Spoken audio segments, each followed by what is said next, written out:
भी रिकॉर्डिंग जो है वो स्टार्ट कर दी है, तो आप ये रिकॉर्डिंग भी मैं डाउनलोड करके आप लोगों के लिए अपलोड कर दूंगा। तो आपके जो भी सवाल हों उसको नोट करें काइंडली, और नोट करने के बाद फिर क्लास के एंड में ना वो आप मुझसे पूछिएगा जब हम डिस्कशन करेंगे। अच्छा, ये जो हमने टेस्टिंग का स्टार्ट किया था, टेस्टिंग का मैं थोड़ा सा आपको रिवीजन कराऊं या जहां से हमने छोड़ा था वहां से स्टार्ट करें?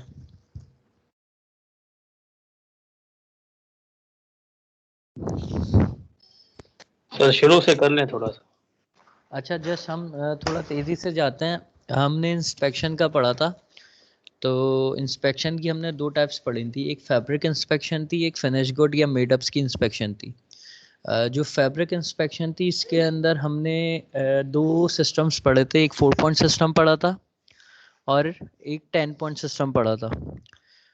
10 पॉइंट सिस्टम है वो मोस्टली जगहों पे ऑब्सलीट हो चुका है। क्यों? क्योंकि वो लीनियर बात करता है, उसके अंदर विड्थ का इतना हवाला नहीं दिया जाता। जबकि जो 4 पॉइंट सिस्टम होता है वो पूरे एरिया को कवर करता है, उसके अंदर हम लेंथ को भी कवर करते हैं और विड्थ को भी कवर करते हैं, जिसकी वजह से वो वाइडली यूज़ होता है। तो ये कुछ टर्मिनोलॉजीज थी फैब्रिक की कि सर हमारी 10 फैब्रिक पॉइंट दोबारा बता देंगे, 10 पॉइंट सिस्टम। आएंगे आगे, आगे मौजूद है नोट्स के अंदर।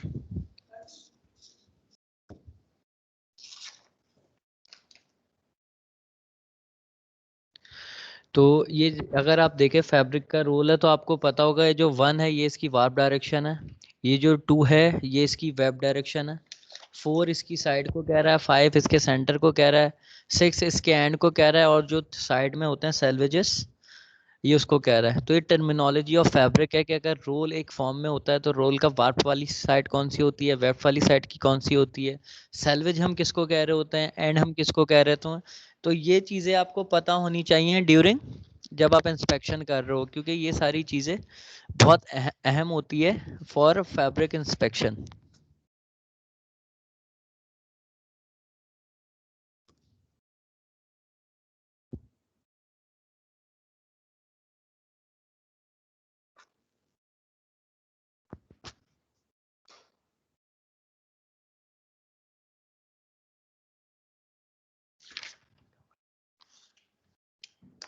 सही है, यहाँ तक क्लियर है आप लोगों को? जी सर। नहीं हो रही है। अच्छा, उसके बाद इंस्पेक्शन की कंडीशंस होती हैं कुछ, कि आप जब इंस्पेक्शन कर रहे हो तो a suitable environment is very important for inspection. तो आपके पास एक प्रॉपर एनवायरनमेंट होना चाहिए, सही है। In order to speed up the inspection the fabric manufacturer can provide the inspectors with the necessary personnel to load and unload the inspection frame as required। अच्छा, ये जो इंस्पेक्शन होती है ये फ्रेम के ऊपर आप इंस्पेक्शन परफॉर्म कर रहे हो, तो इंस्पेक्शन मशीन होती है। अक्सर आपने फिनिशिंग के अंदर फैब्रिक में वीविंग के बाद जहाँ पे रोल हम आपके वाउंड होते हैं वहाँ पे ये मशीन होती है इंस्पेक्शन फ्रेम। तो वहाँ पे बेसिकली आपको एक एक करके जो रोल है वो लोड करना होता है, अनलोड करना होता है। तो आपको हेल्पर्स की रिक्वायर्ड होती है, तो आपके पास हेल्पर होने चाहिए, क्योंकि आप जाहिर सी बात है खुद तो जाके रोल को एक बंदा उठा भी नहीं सकता, वो इतना हैवी होता है। तो आपको हेल्पर्स की ज़रूरत होती है जो कि रोल्स को लोड कर सकें, अनलोड कर सकें। All fabrics are to be inspected on inspection frame and proper lighting. आपके पास एक तो लोडर्स होने चाहिए जो लोड करें, अनलोड करें, प्रॉपर लाइटिंग आपके पास होनी चाहिए, और इंस्पेक्शन फ्रेम जो इसके ऊपर आप इंस्पेक्शन करते हो वो आपके पास होना चाहिए। The fabric will be inspected at a speed that is compatible with the fabric quality and inspector's ability। बात है, ये जो फ्रेम होता है ये इलेक्ट्रिकली चल रहा होता है, इसके अंदर स्पीड जो है आप एडजस्ट करते हो, तो इसकी स्पीड इतनी होनी चाहिए कि आप डिफेक्ट्स को डिटेक्ट कर लो। इतनी ज़्यादा भी ना हो कि आपका डिफेक्ट्स पास हो जाए और आपको पता ना चले, और इतनी स्लो भी ना हो कि आप बहुत आसानी से डिटेक्ट कर रहे हो। तो आपकी कंपैटिबिलिटी के या आपकी एबिलिटी के हिसाब से उस फ्रेम की जो है स्पीड होनी चाहिए। यहाँ तक किसी को कोई सवाल? सर स्क्रीन आगे शो नहीं हो रही, बस वो एक स्लाइड सर पे स्क्रीन रुकी आपके आगे शो नहीं हो रही, एक ही है। जगह सिर्फ इंस्पेक्शन वाली स्क्रीन फर्स्ट एक स्लाइड पे बार सिर्फ। सही है, अब अब हुई है क्लियर शो है? सर, अब हुई। अब हो गई। हो जी हो सर, गई। हो गई। अब सही है, स्क्रीन आ रही है आपके पास? जी सर, अब आ ठीक गई। है सर, अब जी सर अब सही है। अच्छा, ठीक है। अभी हम जो पढ़ेंगे वो हम पढ़ेंगे 4 पॉइंट सिस्टम, और 4 पॉइंट सिस्टम के अंदर जो हम यूज़ कर रहे होते हैं एएस स्टैंडर्ड, उसका नाम है ASTM D543093। ये स्टैंडर्ड का नाम है जो कि 4 पॉइंट इंस्पेक्शन में हम यूज़ करते हैं। तो इसके जैसे 4 पॉइंट सिस्टम है, तो इसके अंदर जो हम स्कोर करते हैं पॉइंट्स, वो 1 2 3 और 4 के हिसाब से करते हैं according to their size and significance. जैसे अगर हमारा डिफेक्ट 0 से लेके 3 इंच तक है तो हम उसे 1 पॉइंट देंगे, 3 से लेके 6 इंच तक है तो हम उसे 2 पॉइंट देंगे, और 6 से लेके 9 इंच है तो हम उसे 3 पॉइंट देंगे, और अगर 9 इंच से बड़ा है तो हम उसे 4 पॉइंट देंगे। तो ये तो उसका साइज़ है, लेकिन अगर उसकी सिग्निफिकेंस इस तरह की हो गई है कि कोई डिफेक्ट ऐसा आ गया कि डैमेज आ गया या फटा हुआ आ गया, तो डैमेज वाले पीस को हम एग्जैक्टली 4 पॉइंट दे देंगे, क्योंकि उसकी सिग्निफिकेंस ज़्यादा है। वैसे जैसे अगर ब्रोकन पिक आ गया, मिस पिक आ गया, लूज एंड आ गया, तो इसको तो फिर हम अकॉर्डिंग टू साइज हम इसे मार्क्स देंगे कि अगर 1 इंच 3 इंच तक आ रहा है तो हम उसे 1 मार्क दे देंगे, 3 से 6 के दरमियान आ रहा है तो हम 2 दे देंगे, 6 से 9 के दरमियान आ रहा है तो हम उसे 3 दे देंगे, और 9 इंच से बड़ा है तो हम उसे 4 दे देंगे। मैक्सिमम हम 4 मार्क्स दे सकते हैं 1 मीटर के अंदर। अगर 1 मीटर के अंदर 5 मिसपेक भी आ गई तो हम उसको एग्जैक्ट मैक्सिमम 4 पॉइंट देंगे, क्योंकि ये इसकी रिक्वायरमेंट है कि 1 मीटर के अंदर हम मैक्सिमम 4 मार्क्स दे सकते हैं। तो ये यहाँ तक क्लियर है? Yes sir. सर ये जब पॉइंट्स कैलकुलेट करेंगे फार्मूले में जब रखेंगे टोटल पॉइंट्स वाली जगह पे, तो ये जैसे 2 इंचेस का आ गया सर, हमने जो है वो उसको 1 पॉइंट देंगे ना, जिसमें 2 हम देंगे 3 से लेकर 6 तक, उसमें जो है हमारे पास 4 इंच का आ जाता है। तो 4 को जो है वो 2, वो भी 2 में आता है ना, 2 पॉइंट देने होते हैं, तो 4 को 2 से मल्टीप्लाई करके फिर उसके पॉइंट 8 बन जाएंगे। इस तरह से होगा ना सर? फिर इस तरह से जितने भी वो देखो, डिफेक्ट आ इसका गए जैसे उनको प्लस। मैंने क्लास में थोड़ा सा डिस्कस किया था कि हमारी चेकलिस्ट होती है, उस चेकलिस्ट में क्या होता है, हम डिफेक्ट्स काउंट कर रहे होते हैं। जैसे मैंने एक चेकलिस्ट है, उसके अंदर मेरे पास मिसपिक लिखा हुआ है, नीचे डबल पिक लिखा हुआ है, उसके नीचे लूज पिक लिखा हुआ है, उसके नीचे स्टेन लिखा हुआ है। तो चेकलिस्ट में मैं मार्क करता रहता हूँ। सही है। अब चेकलिस्ट के अंदर खाने बने हुए होते हैं, ऊपर लिखा हुआ होता है 1 पॉइंट, 2 पॉइंट, 3 पॉइंट, 4 पॉइंट। अब 1 पॉइंट के 3 आ गए तो मैं 3 कर दूंगा, अब 2 पॉइंट के 3 आ गए तो मैं उसको भी 3 कर दूंगा, लेकिन वो मल्टीप्लाई बाय 2 हो जाएगा। 3 पॉइंट के 2 हो गए तो वो 2 मल्टीप्लाई बाय 3 हो जाएगा, और 4 पॉइंट के 5 हो गए तो 5 मल्टीप्लाई बाय 4 हो जाएगा। अच्छा, वो सही। नंबर ऑफ वो जो है वो पॉइंट्स को वो जो मल्टीप्लाई कर देते हैं, कितनी बार वो जो है पॉइंट बना, मतलब वो 4 इंच 4 का जो होल का है वो एक रोल में हमारे पास 3 टाइम आ गया एक ही रोल में, तो 4 को 3 से मल्टीप्लाई कर देंगे, इस तरह हो जाएगा। रुक जाओ 1 मिनट, ये देखो, ये तुम्हें स्क्रीन नजर आ रही है मेरी जो मैं कर रहा हूँ? सर स्क्रीन तो आपका वो फार्मूला लिखा आ रहा है इसमें। सर बस वही ये फार्मूला आ रहा है जो पहले आ रहा था। एक्सेल नहीं आ रही? नो हाँ सर। Sir Excel. No sir. Sir हाँ अभी चेंज हो गया।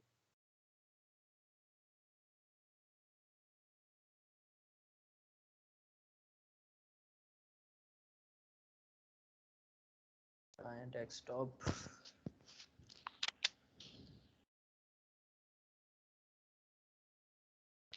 अब आया एक्सेल? नो सर, वही नो आपकी सर, स्लाइड शो हो रही है। वही आ रहा है पहले वाले। स्लाइड आई है। स्लाइड आई है? चलो मैं स्लाइड पे करके दिखाता हूँ आप लोगों को।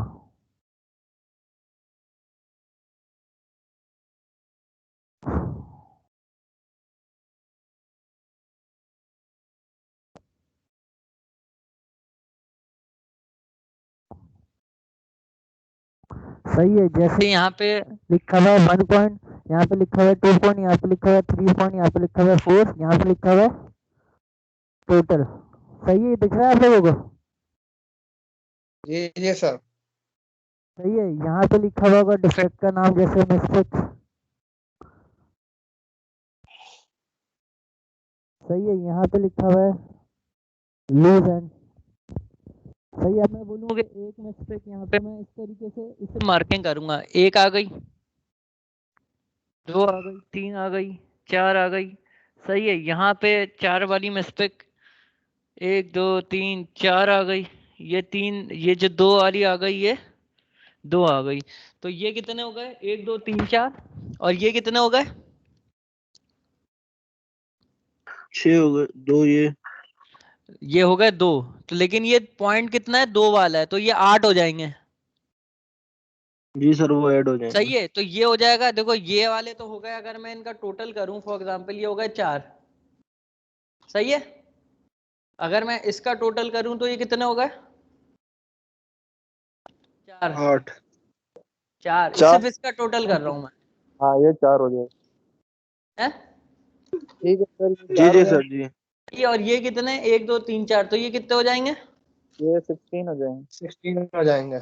तो अब 16 + 4 24 हो टोटल। 24, तो आप 24 हो इसको जाएगा फिर से सर। 24 करोगे तो मिस पिक 24, इसी तरीके से लूज इन एंड का टोटल आ जाएगा, इसी तरीके से फ्लाई ऑन का टोटल आ जाएगा, इसी तरीके से किसी और डिफेक्ट का टोटल आ जाएगा।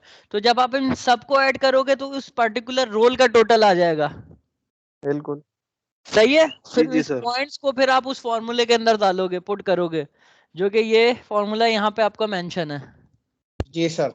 ये वाला। तो इसमें सर टोटल पॉइंट्स डालेंगे जो ओवरऑल रोल का होगा। हाँ हाँ, जो ये टोटल पॉइंट्स रोल के, अगर आप शिपमेंट का निकाल लो तो आप शिपमेंट के सारे पॉइंट्स ऐड कर लोगे कि रोल 1 का ये पॉइंट, रोल 2 का ये पॉइंट, रोल 3 का ये पॉइंट, फिर सारी लेंथ आप ऐड कर लोगे, और विड्थ का मैंने क्या बताया था, विड्थ का आप एवरेज लोगे, पीस लेंथ को आप ऐड कर लोगे, और टोटल पॉइंट को ऐड कर लोगे, लेकिन फैब्रिक विड्थ जो है वो तो सेम रहती है, उसका आप एवरेज निकालोगे।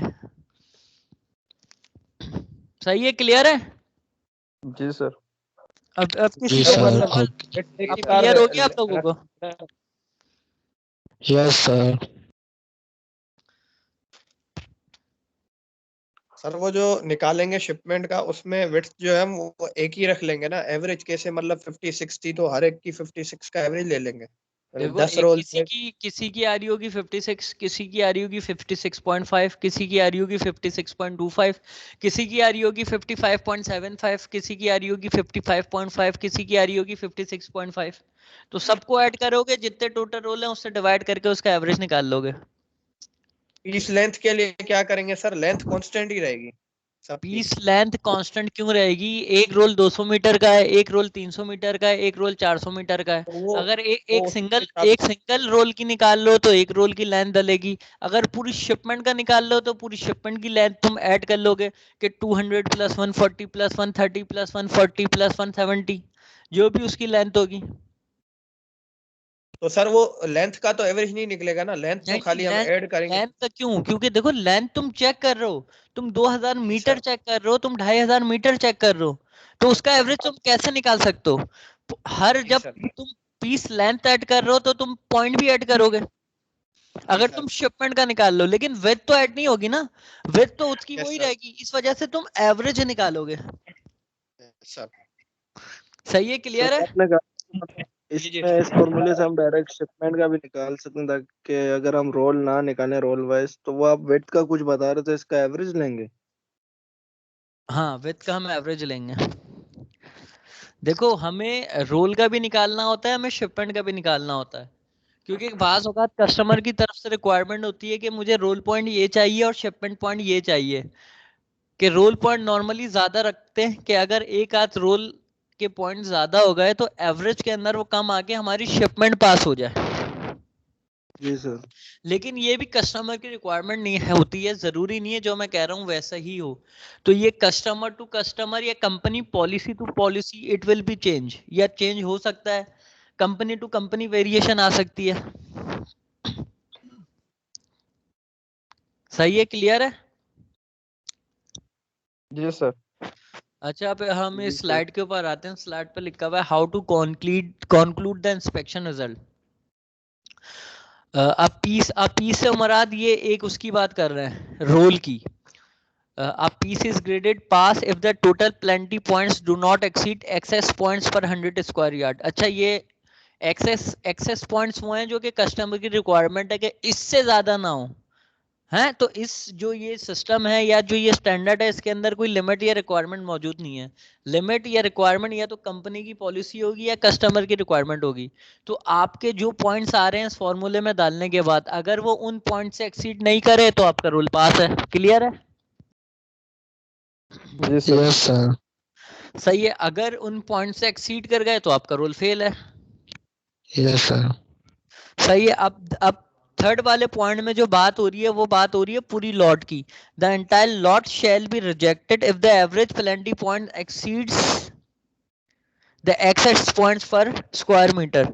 तो अब पूरी लॉट का आप एवरेज पॉइंट्स निकालोगे। एवरेज पॉइंट्स अगर रिक्वायर्ड पॉइंट से ऊपर चले गए तो आपकी इंस्पेक्शन क्या हो जाएगी? रिजेक्टेड हो जाएगी। रिजेक्टेड हो जाएगी। Yes sir. सही है। अब इसका फॉर्मूला आ गया average points per 100 square yards.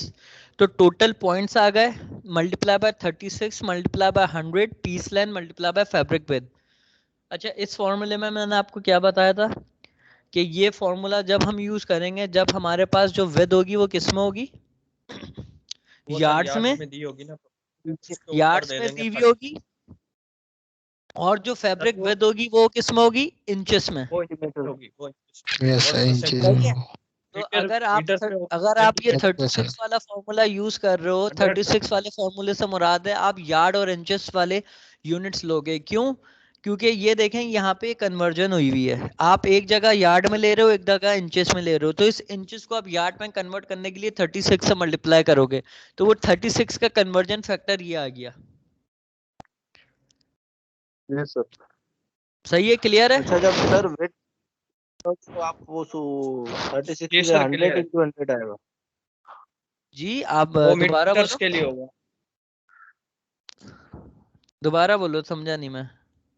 नहीं, मैं कह रहा था वो जो मीटर के लिए आपने कहा था, तो वो फिर जो 36 इंचेस दिया हुआ है उसको मतलब 100 इंटू 100 कर देंगे। हाँ, क्योंकि आपकी जो पीस लेंथ होगी वो मीटर में होगी और जो विड्थ होगी वो सीएम में होगी। तो सीएम को जी मीटर में करने के लिए आप 100 से मल्टीप्लाई करोगे, तो ये जस्ट कन्वर्जन फैक्टर है। अच्छा, वो फॉर्मूला आगे लिखा हुआ है। उससे पहले एक छोटी सी हम एग्जांपल देखते हैं कि हमारा जो पीस लेंथ है वो कितना है? 125 यार्ड है। जो फैब्रिक विड्थ है वो 61 इंचेस है और जो टोटल पॉइंट हमने कवर किए हैं या कैलकुलेट किए हैं वो 28 है। तो जो हमारा फॉर्मूला हो जाएगा वो ये हो जाएगा कि score points multiply by 36 multiply by 100 divide by piece length divide by fabric width. तो ये देखें हमारे सर वालेकुम अस्सलाम।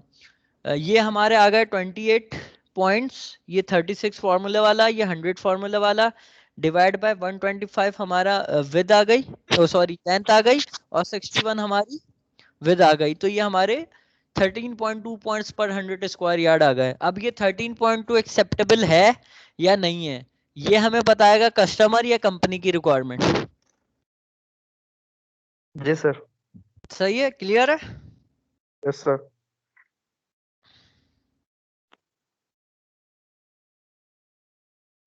अब जो जिन लोगों को इशू हो रहा था वो यार्ड वाला फॉर्मूला था, ये हमारा मीटर वाला फॉर्मूला है कि जब हमारा मीटर के अंदर हमें निकालना हो 100 स्क्वायर मीटर, ऊपर 100 स्क्वायर यार्ड था, ये 100 स्क्वायर मीटर है। तो वही formula total points multiply by 10,000। ये 10,000 क्या है? 100 into 100 divide by piece length meter में, और पीस की जो विड्थ है वो सेंटीमीटर्स में। तो सेंटीमीटर्स को मीटर में कन्वर्ट करने के लिए 100 से मल्टीप्लाई करना पड़ेगा। वो 100 यहाँ ऊपर मेंशन है, 100 इंटू 100। सही है? यहाँ तक किसी को कोई सवाल? No sir. सर क्लियर है सर। अच्छा, जो मैंने बात आपको बताई थी कि सेकंड एक और स्टैंडर्ड हम यूज कर रहे होते हैं फैब्रिक इंस्पेक्शन के लिए, जो होता है हमारा 10 point system. 10 point system is jointly approved and adopted by the Textile Distributors Institute, INC, and the National Federation of Textiles। अच्छा, जहाँ पे ये जिस ऑर्गेनाइजेशन या जिस इंस्टीट्यूट की तरह तहत ये अप्रूव्ड है तो उसका नाम या मेंशन है।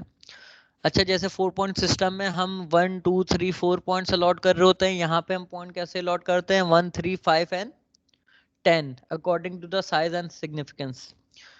अब यहाँ पे लिखा हुआ है अगर पेनल्टी पॉइंट हमारा 1 और उससे कम है,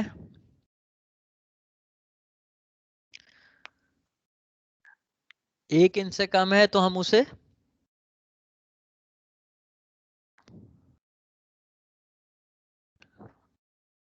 एक पॉइंट देंगे। 1 इंच से बड़ा है और 5 से छोटा है तो हम उसे 3 पॉइंट देंगे। 5 से बड़ा है और 10 से छोटा है तो हम उसे 5 पॉइंट देंगे। और अगर 10 इंच से बड़ा है तो हम उसे 10 पॉइंट देंगे। जैसे जिस तरह का 4 पॉइंट का सिस्टम था उसी तरह 10 पॉइंट का सिस्टम है। इसमें इन्होंने बोला गया है कि अगर हमारा जो जो डिफेक्ट का साइज है वो 1 इंच से छोटा है तो हम उसे 1 पॉइंट दे रहे हैं। 1 इंच से बड़ा है और 5 इंच से छोटा है तो हम उसे 3 पॉइंट दे रहे हैं। 5 इंच से बड़ा है और 10 इंच से छोटा है तो हम उसे 5 पॉइंट दे रहे हैं। और अगर 10 इंच से उस डिफेक्ट का साइज बड़ा है तो हम उसे 10 पॉइंट दे रहे हैं। क्लियर है यहाँ तक? जी सर, जी सर। जी जी सर। जी सर, जी सर। अच्छा, यहाँ पे भी वही चीज लिखी हुई है। A piece is graded first quality if the total plenty points do not exceed the yardage of the piece. जैसे हमने इसको ऑलरेडी डिस्कस कर चुके हैं कि अगर हम उस रोल को फर्स्ट क्वालिटी का बोलेंगे। अच्छा, इसमें दो चीजें हैं, फर्स्ट क्वालिटी, सेकंड क्वालिटी और एक्सेप्टेड और रिजेक्टेड। सही है। अगर हम एंटायर लॉट की बात कर रहे हैं या पूरी शिपमेंट की बात कर रहे हैं तो वो शिपमेंट होगी एक्सेप्टेबल या रिजेक्टेड। लेकिन अगर हम इंडिविजुअल रोल्स की बात कर रहे हैं तो उसको हम एक्सेप्ट या रिजेक्ट नहीं कहेंगे, उसे हम फर्स्ट क्वालिटी या सेकंड क्वालिटी कहेंगे। तो हम फर्स्ट क्वालिटी कब कहेंगे? जब हमारे जो टोटल प्लेंटी पॉइंट्स हैं वो उसकी यार्डेज से ज्यादा ना हो। इससे क्या मुराद है? अगर 200 यार्ड या 200 मीटर का रोल है, अगर उसके पॉइंट्स प्लेंटी पॉइंट्स 200 से कम सर है। हाँ बोलो। सर ये आप सबको अटेंड ही करते हैं, ये कोई रिमूव कर रहा है यहाँ से? मैंने काफियों को अटेंड ही किया हुआ है। सर हैं 3-4 अभी अटेंड ही नहीं है। मैं कर देता हूँ।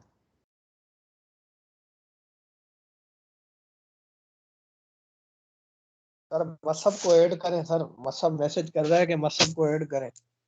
मैं सबको ऐड किया तो था पहले।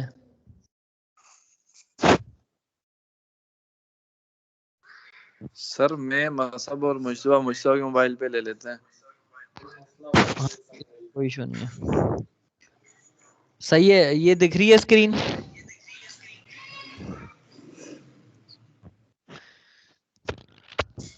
अब काइंडली सब अपने आप स्क्रीन शो हो रही है ना आप लोगों को?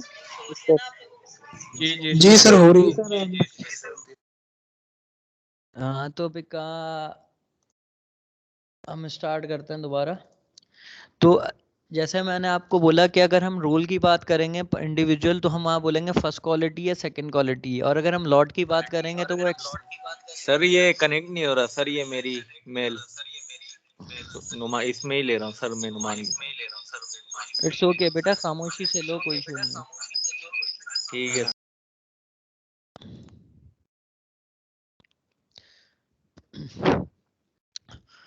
तो हम फर्स्ट क्वालिटी किसको कहेंगे कि जो हमारे टोटल पॉइंट्स है ना वो यार्डेज से एक्सीड ना हो। फॉर एग्जांपल अगर मेरा 200 यार्ड या 200 मीटर का रोल है तो उसके जो पॉइंट हैं वो 200 से ज़्यादा ना हो। या उसकी जो भी लेंथ है, यार्डेज, यार्डेज की बात हो रही है तो यार्ड में हम रहते हुए बात करेंगे कि अगर 200 यार्ड का मेरा रोल है तो उसके जो पॉइंट हैं वो 200 से ज़्यादा ना हो, कि उसके पॉइंट्स और उसके यार्डेज को यहाँ पे कनेक्ट किया गया है। तो इसी तरीके से अगर उसके पॉइंट्स उसके यार्डेज से ज़्यादा हो जाएंगे तो हम उसे सेकंड क्वालिटी कहेंगे।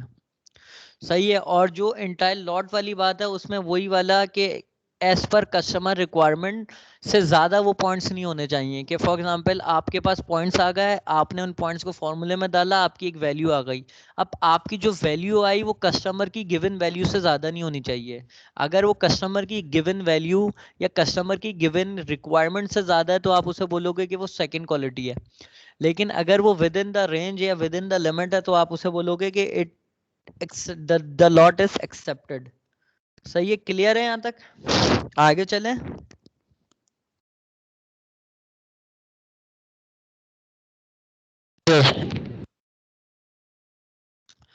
अब जैसे ये एग्जांपल दी गई है कि मेरा जो रोल है, जो फर्स्ट लेंथ है वो 80 यार्ड्स की है, 60 पॉइंट है, तो उसकी जो लेंथ है वो उसके पॉइंट्स कम है, यार्डेज ज़्यादा है, तो आप बोलोगे फर्स्ट क्वालिटी।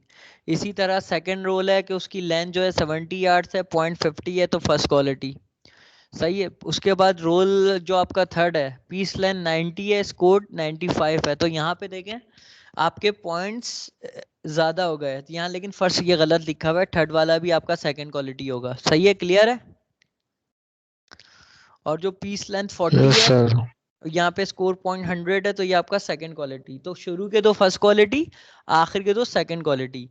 कि आपके यार्डेज से अगर आपके प्लेंटी पॉइंट्स बन गए तो आपका सेकंड क्वालिटी, अगर आपकी यार्डेज से आपके प्लेंटी पॉइंट्स कम हुए तो आपका फर्स्ट क्वालिटी। सही है, क्लियर है। सर एक बार रिपीट कर देंगे? मैं दोबारा रिपीट कर देता हूँ। अगर मेरे जो रोल की लेंथ है, इन क्लियर वर्ड्स, अगर मेरे रोल की जो लेंथ है यार्ड्स के अंदर, अगर वो ज़्यादा है और पॉइंट्स मेरे कम है, नंबर की बात कर रहा हूँ, यार्डेज और नंबर की। जैसे यहाँ पे जो पहली रिक्वायरमेंट दी हुई है कि मेरा जो रोल है वो 80 यार्ड का है और इसमें जो पॉइंट आ रहे हैं 60। अब बताओ पॉइंट ज़्यादा है या लेंथ ज़्यादा है? Sir length.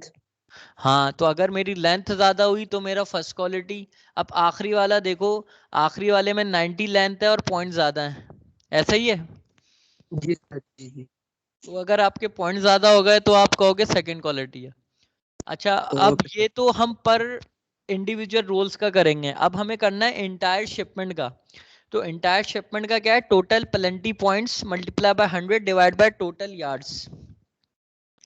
तो हमारे टोटल प्लेंटी पॉइंट्स कितने बने? अगर मैं ऐड करूं 60 प्लस 50 प्लस 95 प्लस 100, तो ये बनता है 305। तो 305 multiply by 100 divide by total yard. अब यार्ड मैंने कितनी इंस्पेक्शन की?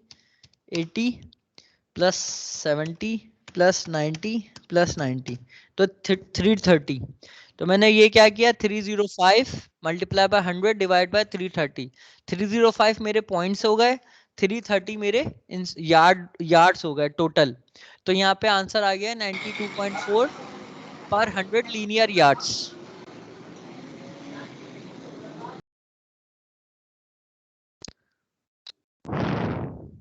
स्लाइड आगे शो लेंथ नहीं को हो नीचे रही। रखेंगे, पॉइंट को ऊपर रखेंगे सर। दोबारा बोलें, क्या क्वेश्चन है आपका? सर मैंने कहा जो पॉइंट है वो नीचे रखेंगे और जो लेंथ है वो ऊपर रखेंगे ना, मल्टीप्लाई करते वक्त। नहीं नहीं, हमारा ये जो फॉर्मूला है, फॉर्मूला देखो ना, total points multiply by 100 divide by total yards. तो ऊपर हम रखेंगे टोटल पॉइंट्स जो आए, हमने सबको ऐड किया है, 60 प्लस 50 प्लस 95 प्लस 100, अपॉन में मेरा डिवाइडेड बाय मेरा टोटल यार्ड्स है, यानी कि वो हमने ऐड किया 80 प्लस 70 प्लस 90 प्लस 90। तो आंसर आया 92.4 पर 100 लीनियर यार्ड्स। देखो यहाँ पे लीनियर बात हो रही है, कहीं पे भी फॉर्मूले में विद नहीं है। तो अब ये जो 92.4 मेरे जो आ रहे हैं पॉइंट्स, अब मैं देखूंगा कि 92.5 जो मेरी रिक्वायरमेंट्स के अंदर है या बाहर है। अगर ये मेरी रिक्वायरमेंट्स के अंदर हुआ तो मैं बोलूंगा मेरी जो लॉट है वो एक्सेप्टेड है। अगर ये वैल्यू मेरी रिक्वायरमेंट से बाहर हुई या एक्सीड कर गई तो मैं बोलूंगा जो मेरी लॉट है वो रिजेक्टेड है। क्लियर है यहाँ तक? ओके सर, जी सर। सही है। अच्छा, ये एक मेथड है, ये बेसिकली वो तरीकेकार है जो हम पर्सनल एक्सपीरियंस करते थे, या जब हम इंस्पेक्शन करते थे फैक्ट्रीज में जाके, तो हम सैंपल किस तरीके से निकालते थे, तो ये हमारी प्रैक्टिस है। तो ये कोई स्टैंडर्ड नहीं है कि इसी तरीके से निकलेगा। तो हम जो टेक्निक यूज करते थे सैंपलिंग के लिए, मैं आपको वो बता देता हूँ। एक तो हम करते थे स्क्वायर रूट, शिपमेंट क्वांटिटी का square root multiply by 10। For example अगर 20,000 की शिपमेंट है तो 20,000 का मैं क्या करूँगा, मैं लिखूंगा 20,000, उसका मैं करूँगा अंडर रूट उसका आ जाएगा 141 मल्टीप्लाई बाय 10। तो ये बन गया मेरा 1414, यानी कि मैं 1415 1420 सैंपल चेक कर लूंगा। सही है। उसके अलावा एक तरीके कार होता था कि भाई 10% ले लो, 2% ले लो। अगर मैं 20,000 का 10% लूं तो 2,000 में चेक कर लूंगा। तो ये कस्टमर स्पेसिफिक होता था। बहुत सारे कस्टमर्स कैसे थे कि भाई स्क्वायर रूट मल्टीप्लाई बाय 10 कर लो, स्क्वायर रूट मल्टीप्लाई बाय 20 कर लो, या बहुत सारे लोग कहते थे 15% चेक कर लो, 10% चेक कर लो, 20% चेक कर लो। आपकी फैक्ट्री में आप इंस्पेक्शन कर रहे हो, आपकी फैक्ट्री की कहती है कि भाई 100% चेक कर लो, तो आप 100% इसी तरीके से चेक करोगे कि टोटल पॉइंट्स ऐड करोगे, टोटल यार्डेज ऐड करोगे, फार्मूला पुट करोगे और देखोगे कि आपकी कंपनी की जो रिक्वायरमेंट वाली पॉइंट्स जो गिवन है वो उसके अंदर वैल्यू आ रही है, बाहर आ रही है। अंदर वैल्यू आ रही है तो आप बोलोगे लॉट एक्सेप्टेड है, अगर बाहर वैल्यू है, एक्सीड कर गई वैल्यू, तो आप बोलोगे कि ये रिजेक्टेड है, लॉट पूरी। क्लियर है? तो सैंपल कैसे लेना है, कितना लेना है, या तो ये आपकी कंपनी की कोई पॉलिसी होगी कि भाई हम 30% चेक करते हैं, या अगर आप थर्ड पार्टी को इंस्पेक्टर हो तो आपको कस्टमर स्पेसिफाई कर देगा कि भाई आप एटलीस्ट 10% चेक करो, 20% चेक करो। सही है? क्लियर है यहाँ तक? सर हेलो,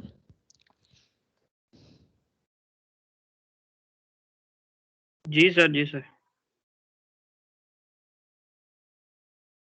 अच्छा उसके बाद जैसे ये, अच्छा ये मैं रिवाइज कर रहा हूँ, मैंने शेड का आपको बड़ा डिटेल में बताया था।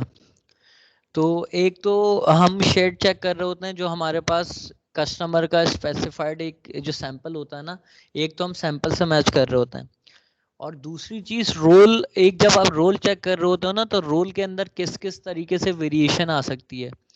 तो रोल के टॉप और बॉटम में वेरिएशन आ सकती है, यानी कि जब आपने रोल स्टार्ट किया इंस्पेक्शन चेक करना और जहाँ पे रोल खत्म हुआ, फॉर एग्जांपल अगर आपका 200 मीटर का रोल है तो 200 मीटर आपका जो पहला मीटर है और आपका जो 200 मीटर है, तो उन आप थोड़ा थोड़ा सा सैंपल कट करके उसका टॉप देख सकते हो, उसका एंड, कि with in the role top और बॉटम में क्या वेरिएशन है। एक तो आप ये वेरिएशन देख सकते हो जो यहाँ पे लिखा हुआ है ना, एंड टू एंड, कि टॉप का एंड और लास्ट का एंड, इनकी क्या वेरिएशन है। एक आप देखते हो LCR, लेफ्ट सेंटर राइट, कि आपका जो एक रोल चल रहा है, एक विद है पूरी उसकी, एक उसका राइट होगा, एक उसका लेफ्ट होगा, एक उसका सेंटर होगा। तो आप लेफ्ट टू लेफ्ट और राइट की क्या वेरिएशन आ रही है, सही है, लेफ्ट और सेंटर की क्या वेरिएशन आ रही है, सही है। उसके अलावा रोल टू रोल क्या वेरिएशन आ रही है। तो आप इस तरीके से उसकी वेरिएशन देख रहे हो। तो जैसे कि ये ऊपर वाली जो इमेज है, ये वाली जो इमेज है, ये बेसिकली एक विथ कटी हुई है बीच से एक पट्टी। आप इस पट्टी के अंदर आप क्या देख रहे हो, साइड टू साइड, यानी कि लेफ्ट को राइट से मिला के देख रहे हो वेरिएशन, और उसके बाद लेफ्ट को सेंटर से देख सकते हो, फिर आप लेफ्ट को या राइट को सेंटर से देख सकते हो। और जो नीचे वाली इमेज है ये एंड टू एंड है, यानी कि जो एक रोल का टॉप था और एक रोल का बॉटम था, तो आप एंड टू एंड देख सकते हो। और उसके अलावा आप रोल टू रोल भी देख सकते हो कि एक विद इन द रोल देख रहे हो, विद इन द रोल में आप लेफ्ट सेंटर राइट देख रहे हो और टॉप टू बॉटम देख रहे हो। उसके अलावा रोल टू रोल देख रहे हो आप। ये सारा आप लाइट बॉक्स के अंदर एक ब्लैंकेट नुमा बना के देख रहे होते हो कि पूरी लॉट की क्या सिचुएशन है आपकी। सही है? यहाँ पे किसी को कोई सवाल? ये सर, मैंने स्लाइड नो शो सर। नहीं हो रही मेरे पास सर। बाकियों के हेलो। पास स्लाइड शो हो रही है? यस सर, शो हो रही है सर। बेटा आप इसके रिज्वाइन अच्छा करके नेट देखो। का मसला होगा। हाँ आपका नेट हो का रही इशू है सर, होगा, हो रही नेट का इशू होगा, लेकिन जब आपकी रिकॉर्डिंग हो जाएगी तो फिर आप उस वक्त देख लेना। ठीक है सर, आवाज तो आपकी सही आ रही है। अपलोड करेंगे इधर ही ग्रुप में। हाँ मैं इसे ग्रुप में अपलोड कर दूंगा इस वीडियो को। उसके बाद स्क्यू एंड बो चेक होता है कि स्क्यू एंड बो जो हमारा फैब्रिक जो टॉर्क मार जाता है, जो उसके अंदर थोड़ा सा एक क्या कहते हैं टॉर्क आ जाता है या घुमाव आ जाता है, तो उसको हम स्क्यू और बो कर रहे होते हैं, और वो बहुत ज़्यादा ज़रूरी होता है खासकर उन फैब्रिक्स के लिए जो कि प्रिंटेड होते हैं, क्योंकि प्रिंटेड के अंदर आपका डिज़ाइन बना हो। सॉलिड के अंदर तो चलें आपकी टॉलरेंस भी आप ज़्यादा देते हो क्योंकि वो सॉलिड डिज़ाइन होता है, उसमें चांसेस होते हैं कि वो टॉर्क उस तरीके से नज़र ना आए। लेकिन जो यार्न डाइड हैं या प्रिंटेड फैब्रिक हैं, उसके अंदर अगर फैब्रिक टॉर्क मारेगा तो उसका डिज़ाइन आउट हो जाएगा, उसकी रजिस्ट्रेशन आउट लगेगी, वो बुरा लगेगा। तो इस वजह से आप अगर नीचे देखो तो जो नेटेड है, नेटेड का जो सॉलिड है उसमें 5% की टॉलरेंस है, लेकिन जो अगर उसका प्रिंटेड या यार्न डाइड है उसमें 2% की। तो प्रिंटेड में या यार्न डाइड में ये टॉलरेंस कम क्यों है, ये मैं आपको रीजन इसका बता चुका हूँ, क्योंकि आप इस पे एक पैटर्न, एक डिजाइन के ऊपर काम कर रहे हो, तो अगर डिजाइन आपका टॉर्क मारेगा तो वो विजिबल होगा। तो वुवन की मैं बात करूं, वुवन में अगर सॉलिड फैब्रिक है तो उसमें 3% की टॉलरेंस अलाउ होती है। अगर इसमें भी मैं प्रिंट या यार्न डाइड की बात करूं तो इसके अंदर 2% की अलाउ होती है। तो ये देखें, इसी तरीके से मैंने आपको एक तरीकेकार बताया था कि किस तरीके से स्क्यू चेक करते हैं। अब ये देखें, ये जो इमेज है छोटी सी, ये आपको बता रही है इसके अंदर कितनी स्क्यू है। तो आप इसकी विड्थ वगैरह ले लेते हो और इसको ऐड करके डिवाइड करके परसेंटेज निकाल लेते हो, और परसेंटेज फिर आपको यहाँ पता चलता है कि आपकी जो परसेंटेज आ रही है वो विद इन द टॉलरेंस है या नहीं है। सही है। तो ये हमारा थोड़ा सा एक गो थ्रू था। अब हम अपने टॉपिक जो हमारा फ्रेश टॉपिक है, फैब्रिक इंस्पेक्शन तो हो गया, अब हम मेडअप्स या गुड्स की इंस्पेक्शन के ऊपर आएंगे। सही है। तो यहाँ तक किसी को कोई सवाल था?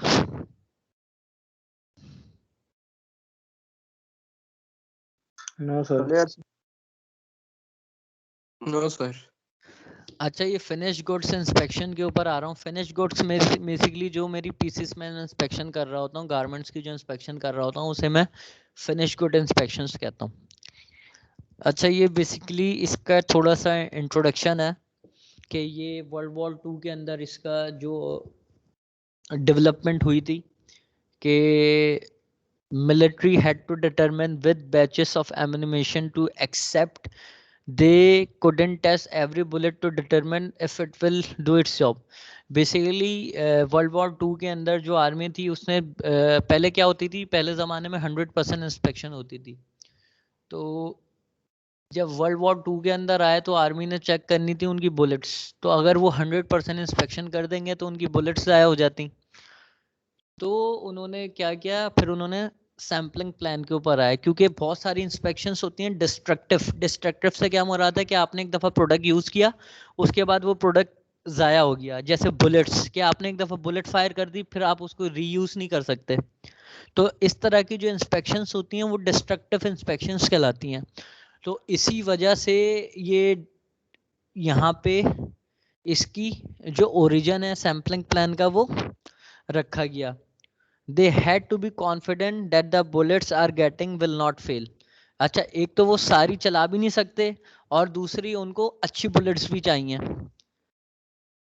तो उसका जो उन्होंने हल निकाला कि हमारी लॉट भी अच्छी हो और हमें सारी यूज भी ना करनी पड़े, तो उन्होंने एक्सेप्टेंस सैम्पलिंग प्लान उन्होंने उसका हल निकाला कि भाई हम पूरी चला के नहीं देखेंगे, हम पूरी लॉट में से कुछ रिप्रेजेंटेटिव ले लेंगे और फिर हम उनकी इंस्पेक्शन करेंगे। अगर उन सबका रिजल्ट अच्छा हुआ तो हम बोलेंगे कि हमारी जो लॉट है वो एक्सेप्टेबल है।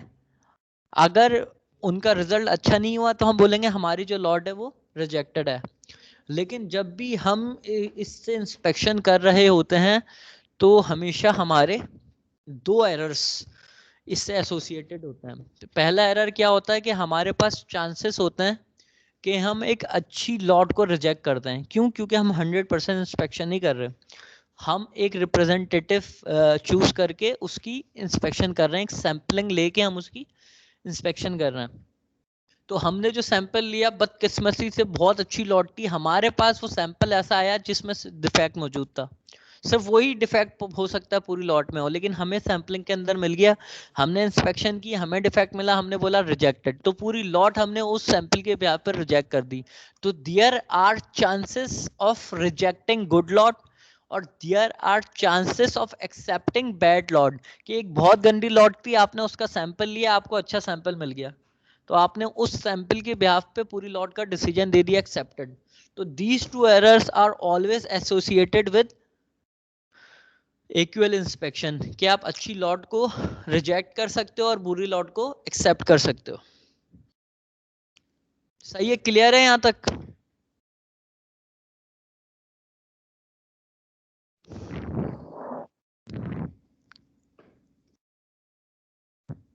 हेलो? जी सर हो गया। क्लियर है सर। अच्छा, ये क्लियर सर। हाँ। अच्छा, अब हम आते हैं इक्वल चार्ट के ऊपर। इक्वल चार्ट इस तरह का होता है। सही है। जैसे ये यहाँ पे लिखा हुआ है ना, नॉर्मल इंस्पेक्शन, कहीं लिखा हुआ होता है टाइटन इंस्पेक्शन, कहीं लिखा होता है लूजेंड इंस्पेक्शन, तो वो चार्ट बिल्कुल सेम होता है, उसको देखने का तरीक़ेकार बिल्कुल सेम होता है। सही है। अच्छा, ये जनरल लेवल होते हैं, general level 1, general level 2, general level 3, ये स्पेशल लेवल्स हैं, S1, S2, S3, S4। आपका कस्टमर आपको बताएगा कि आपने लेवल 1 पे करनी है, लेवल 2 पे करनी है, S2 पे करनी है, S3 पे करनी है। सही है, ये सारी चीजें आपको पता होती हैं। और उसके बाद आपने इक्वल कौन सा यूज करना है, 1.5 यूज करना है, 2.5 यूज करना है, 1.0 यूज करना है, ये भी आपको गिवन होगा। आपको लेवल बताएगा और इक्वल बताएगा, ये दो चीजें आपको लाजमी पता होंगी। फॉर एग्जाम्पल, आपकी जो लॉट का साइज है वो 10 साइज है। फॉर एग्जाम्पल, आप सबके पास कॉपी पेंसिल मौजूद है? जी सर। सही है, आप लिखो लॉट साइज 10,000, जनरल लेवल 2। सही है, इक्वल मैं अब दे रहा हूं, क्रिटिकल का 0, क्रिटिकल मुझे चाहिए नहीं, उसको छोड़ दो। मेजर का 1.5 और माइनर का 4.0। सही है, क्लियर है? मेरी बात समझ आई कि मेरी लॉट साइज कितनी है? 10,000 है। आपने इंस्पेक्शन करनी है जनरल लेवल 2 के ऊपर। सही है, मेजर मुझे चाहिए 1.5 पे और माइनर मुझे चाहिए 4.0 पे। सही है, अब आप बताओ कैसे निकालोगे इसे?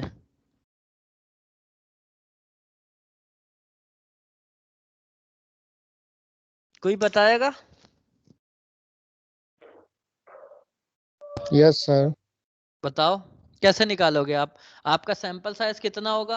हम चले सही है, जाएंगे। आपके मेजर डिफेक्ट कितने लाओ हैं और माइनर डिफेक्ट कितने लाओ हैं? सैंपल साइज सर सर इसमें 10,000 के अंदर आया है, 3201 से लेकर 10,000 तक। हाँ, ये देखो, आप लोग अगर स्क्रीन देख रहे हो तो ये देखो, ये मेरा लॉट साइज लिखा हुआ है। अब मुझे देखो, मेरा लॉट साइज किसके बीच में आ रहा है? 10,000। तो 3201 से लेके 10,000 तक का जो मेरा सैंपल साइज लेवल 2 पे बनेगा वो क्या बन रहा है? एल बन रहा है। एल बन रहा एल है। नहीं, के बन जी सर। बिल्कुल सही है, एल बन रहा है। ठीक है सर। एल बन रहा है। सबको समझ आ रहा है? सर समझ नहीं आई। सर देखो, मैंने आपको क्या बोला, लॉट साइज कितना है आपका? 10,000 है। 10,000 इस इधर लाई करेगा मेरा। अब क्लियर है यहाँ तक? जी सर, ओके है। सही है। अब मैं कह रहा हूँ मुझे लेवल 2 पे इंस्पेक्शन करनी है, तो लेवल 2 ये रहा मेरा। बिल्कुल सही है, सही है, क्लियर है? जी सर। Yes sir. सर सही है। अब देखो, ये 10,000 मेरा किस नंबर के ऊपर आ रहा है? अगर मैं देखूं तो ये एल के ऊपर आ रहा है। आगे के ऊपर आया। सही है, क्लियर है आप सबको? जी सर। सही है, तो मेरा सर एल समझ है। ही अब नहीं क्या कह रहे हो, समझ? आई सर। अच्छा, ये बताओ एहसन, तुम्हारा 10,000, तुम्हारा लॉट साइज 10,000 किधर आ रहा है? सर मेरे पास वो वाली स्लाइड ही नहीं आ रही जिसपे वो ग्राफ बना हुआ है। तो तुम्हारा फिर नेट का इशू है। ये जब मैं इसकी रिकॉर्डिंग अपलोड करूंगा ना तो समझ आ जाएगा। तुम एक काम करो, AQL चार्ट अपने नेट के ऊपर सर्च करो। जब सर्च करोगे तो तुम्हें समझ आ जाएगी। बाकियों को इक्वल समझ आ चार्ट। रहा है? Yes sir. हाँ, क्योंकि जब तुम वीडियो भी देखोगे ना तुम्हें समझ आ जाएगी। वीडियो देखने के बाद प्रॉब्लम हो तो मुझसे पूछना, ठीक है? ठीक है सर। सही है, तो ये आप लोगों को ये एल निकल गया यहाँ से? जी सर। Yes sir. तो अब आप देखोगे एल के ऊपर आपका सैंपल साइज क्या बन रहा है? क्या बन रहा है नीचे एल के ऊपर सैंपल साइज? 200 सर होंगे, 200 पीस होंगे, हमने जो चेक करना है। हाँ, तो सही है। लॉट साइज अगर 10,000 की है, उसमें लेवल से आपका 200 पीस 2 है, तो आपका जो सैंपल बन रहा है वो कितना बन रहा है? 200 का। अब आ जाओ 1.5 पे। ये मैं आ गया 1.5 पे। मेजर कितना लाओ है? सर 7 है सर। हाँ, पीस एक्सेप्ट होंगे। आपकी सर बात 8 कट रही है सर। क्या कह रहे हो? सर आपकी बात बहुत कम आ रही है। बाकियों को आ रही है? सर यस माइनर सर, आ रही जी है। सर।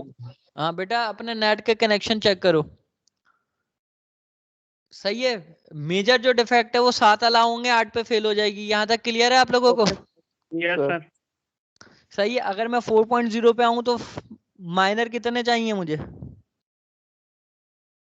माइनर 14 एग्जैक्टली चाहिए। सही है।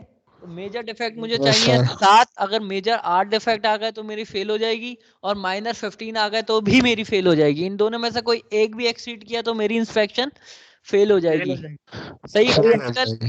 क्रिटिकल एक भी डिफेक्ट आया तो मेरी इंस्पेक्शन वहां भी फेल हो जाएगी। Yes sir. सही है। ये हम AQL को यूज करना बहुत ज्यादा आसान है। सिंपल एक चार्ट है। हमें लॉट साइज हमें लॉट साइज हमें पता होगी। बाकी कस्टमर हमें लेवल बता देगा और AQL बता देगा। क्रिटिकल का अलग AQL बताएगा, मेजर का अलग अलग बताएगा, माइनर का अलग बताएगा। क्रिटिकल नॉर्मली 0 होता है, 0। एक भी क्रिटिकल आया फेल। बाकी मेजर की एक लिमिट दी जाती है, माइनर की एक लिमिट दी जाती है। यहाँ पे मेजर की लिमिट थी 1.5। 1.5 के ऊपर 200 के ऊपर 7 मेजर अलाउ हैं। इसी तरह माइनर में बात करूं तो 4.0 माइनर के ऊपर 200 के ऊपर 14 डिफेक्ट्स अलाउ थे। Yes excuse me sir. Yes yes.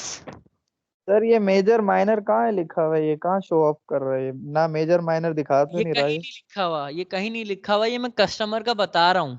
अब मेजर डिफेक्ट क्या होता है मैं आपको आगे बताऊंगा, माइनर डिफेक्ट क्या होता है मैं आपको बताऊंगा।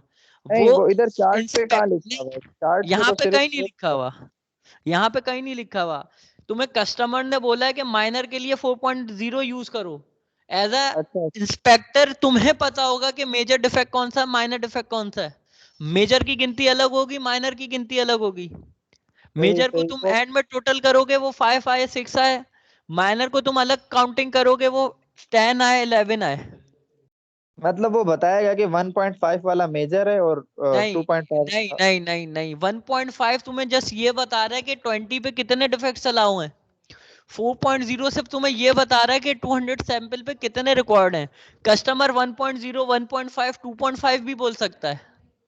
नहीं तो आपने कैसे वो बोला कि हमारा जो 1.5 है वो माइनर पे और आगे वाला मेजर पे है? ये मैंने एज अ कस्टमर तुम्हें रिक्वायरमेंट बताई है कि मैं 1.5 पे मेजर डिफेक्ट इस मतलब 7 से ज्यादा मेजर डिफेक्ट ना हो और 14 से ज्यादा माइनर ना हो। कस्टमर ये भी बोल सकता है कि भाई मेजर भी 1.5 पे, माइनर भी 1.5 पे। या कस्टमर बोल सकता है मेरे पास डिफेक्ट ही ना हो, 1.5 टोटल, मेजर हो या माइनर हो। सही सही सर, समझ गए। सही है। ये कस्टमर की रिक्वायरमेंट है।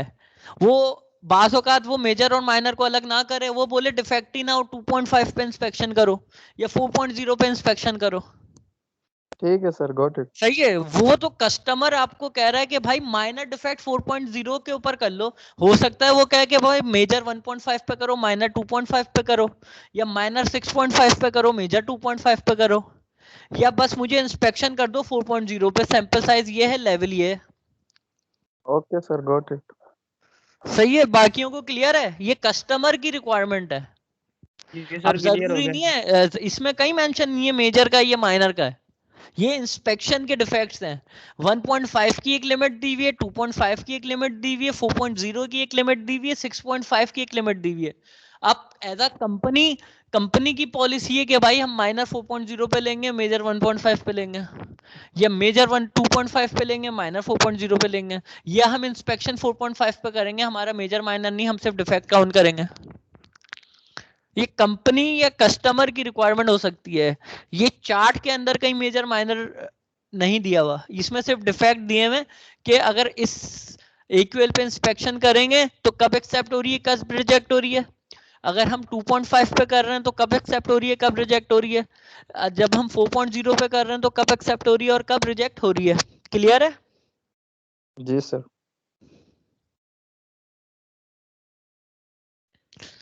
अब जैसे जैसे ये एक और एग्जांपल ली, सबसे पहले तो इस स्टैंडर्ड का मैं नाम बताऊंगा जो कि हम फिनिश गुड्स गारमेंट्स की इंस्पेक्शन कर रहे होते हैं। The standard worldly uses ISO 2859-1। इसे हम single sampling plan for normal inspection कहते हैं। अब यहाँ पे बोला हुआ है कस्टमर ने, जैसे मैंने एग्जांपल दी थी कि भाई मेरा जो जनरल लेवल 2 के ऊपर इंस्पेक्शन करनी है, क्रिटिकल अलाउ नहीं है, मेजर 2.5 है, माइनर 4.0 है।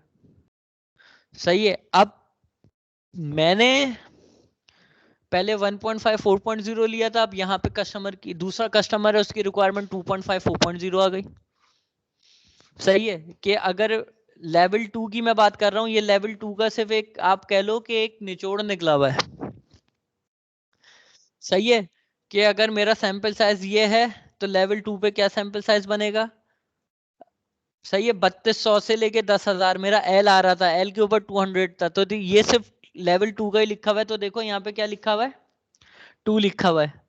क्रिटिकल कोई अलाउ नहीं है। माइनर देखो 4.0 पे 14 थे, यहाँ पे भी 14 है। वहां पे 1.5 पे 7 थे, लेकिन ये 2.5 है, तो यहाँ पे मेजर 10 कह रहा है। तो ये रिक्वायरमेंट चेंज होती है, इक्वल चेंज होता है, तो उस तरीके से आपका ये डिफेक्ट भी चेंज हो जाता है। ठीक है सर। सही है, बाकियों को क्लियर है? जी सर। यहां तक किसी को कोई सवाल? सर इसमें मतलब हम पीसेस जो है 200 पीस में से 7 जो है वो हमारे मेजर निकल आए तो एक्सेप्ट हो सकता है, 8 हो गए तो वो हो जाएगी, रिजेक्शन हो जाएगी। और हाँ, उसमें 200 में से अगर जो 14 जो है हमारे पास माइनर के निकल आए तो तब भी एक्सेप्ट है, अगर जो 15 निकल आए तो फिर वो हो जाएगी, रिजेक्ट हो जाएगी। सही है, हाँ ऐसे ही है। सही है, किसी को कोई सवाल यहां तक?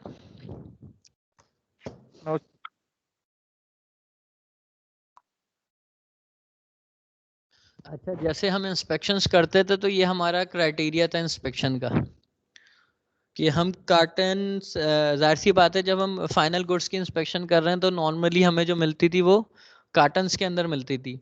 तो जो हमारे एक तो सिलेक्शन का क्राइटेरिया ये होता था कि हमारे जितने कार्टन्स हैं उसका अंडर रूट कर लें।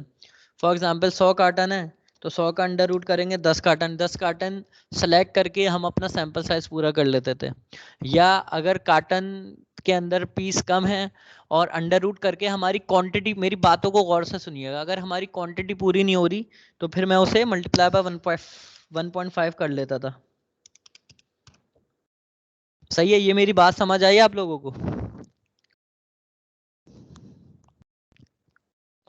अच्छा, ये भी कोई स्टैंडर्ड नहीं है, ये वो प्रैक्टिस है जो हम फॉलो करते थे।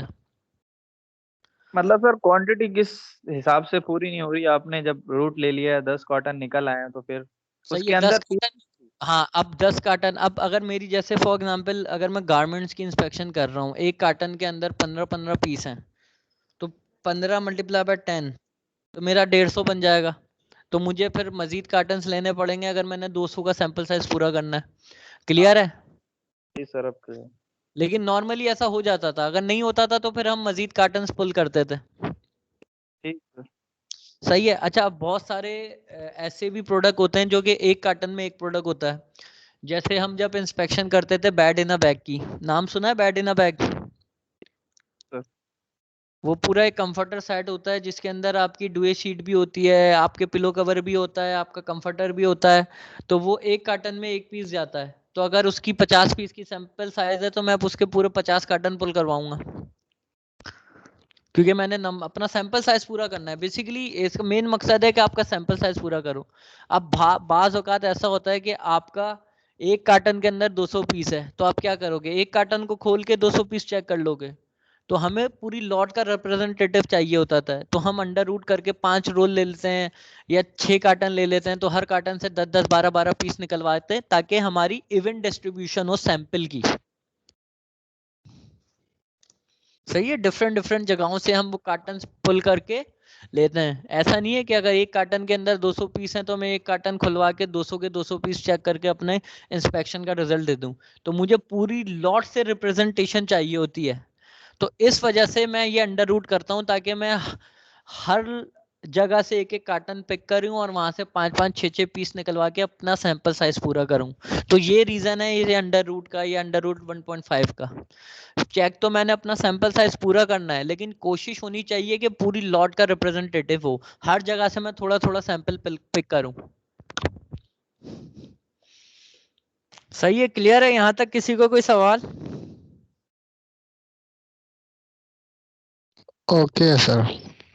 बाकी बताएं। क्लास का टाइम हो गया सर। नहीं, क्लास मेरी 4 बजे तक है। मैं सिर्फ आज ही क्लास लिया करूंगा थर्सडे को।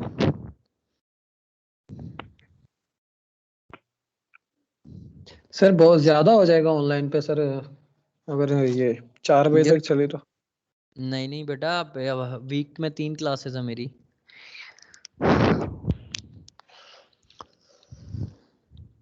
ये वाला टॉपिक सर खत्म ज्यादा हो रहा है, ये ज्यादा नहीं होगा। मेरी क्लास खत्म हो रही है, ऊपर का तो रिवीजन था, क्लास तो बेसिकली यहाँ पे स्टार्ट हुई है।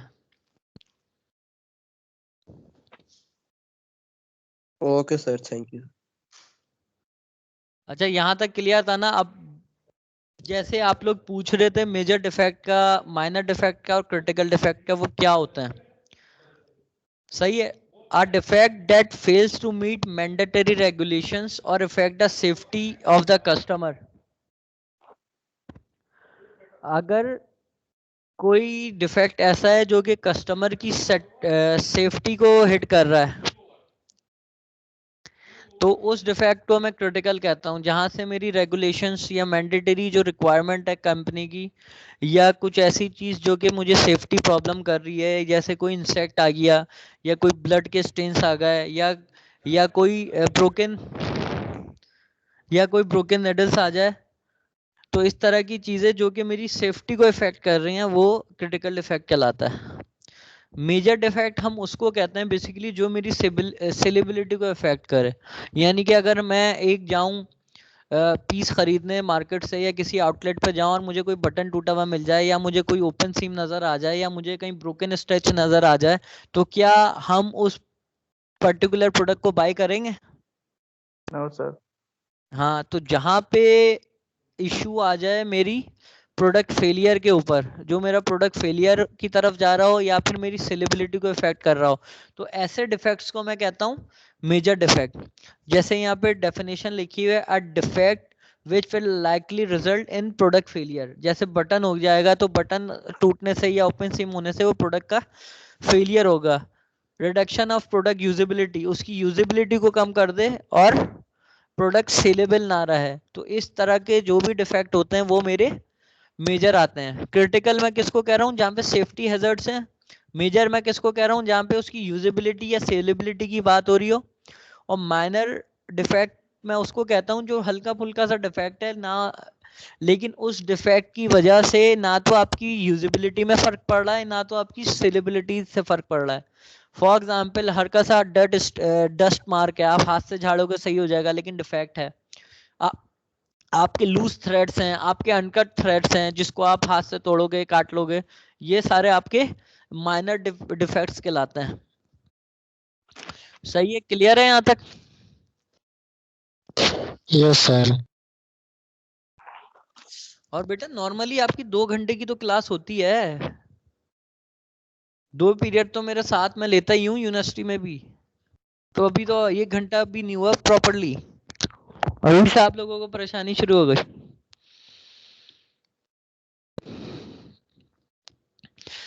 अच्छा, आगे चलें। ये मेरी कोई 7-8 स्लाइड्स बाकी हैं, थोड़ी थोड़ी हम इसे जल्दी से खत्म करके आगे बढ़ेंगे। फिर आज ये टॉपिक हम एंड करेंगे। सर बस यही वाला लेक्चर है ना? हाँ, बस यही वाला लेक्चर है, इसको मैं आज एंड करेंगे, ताकि आपका ये वाला टॉपिक जो है वो एंड हो। फिर हमारा लास्ट टॉपिक बचेगा, फिर मेरा जो मिड टर्म तक का पार्ट है वो खत्म हो जाएगा आपका। सही हो गया सर। अच्छा, आप नॉर्मली क्या चीजें देख रहे हो तो इंस्पेक्शन के अंदर? अच्छा, जरूरी नहीं है ये कुछ चंद चीजें जो कि हम देखते थे।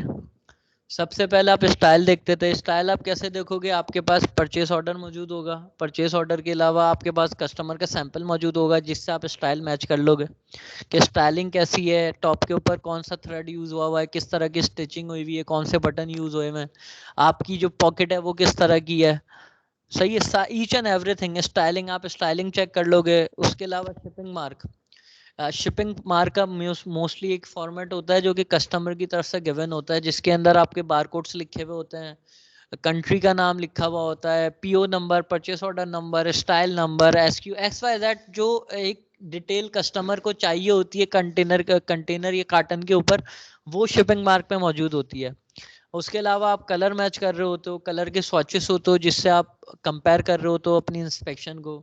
उसके अलावा आप साइज यानी कि आप मेजरमेंट चेक कर रहे हो तो कि अगर आप फॉर एग्जांपल एक डेनिम जीन्स की इंस्पेक्शन कर रहे हो तो उसकी साइड सीम कितनी होनी चाहिए, सीम उस पर्टिकुलर साइज की कितनी होनी चाहिए, उसकी विड्थ कितनी होनी चाहिए, उसकी फ्लाई की लेंथ कितनी होनी चाहिए, क्रोच कितना होना चाहिए, फ्रंट राइस की क्या लेंथ होनी चाहिए, बैक राइस की क्या लेंथ होनी चाहिए, सही है, लेग ओपनिंग उसकी कितनी होनी चाहिए, सही है। तो ये सारी चीजें आप साइज और डायमेंशंस में चेक कर रहे हो तो इसके लिए भी एक आपके पास मेजरमेंट चार्ट होता है साइज वाइज।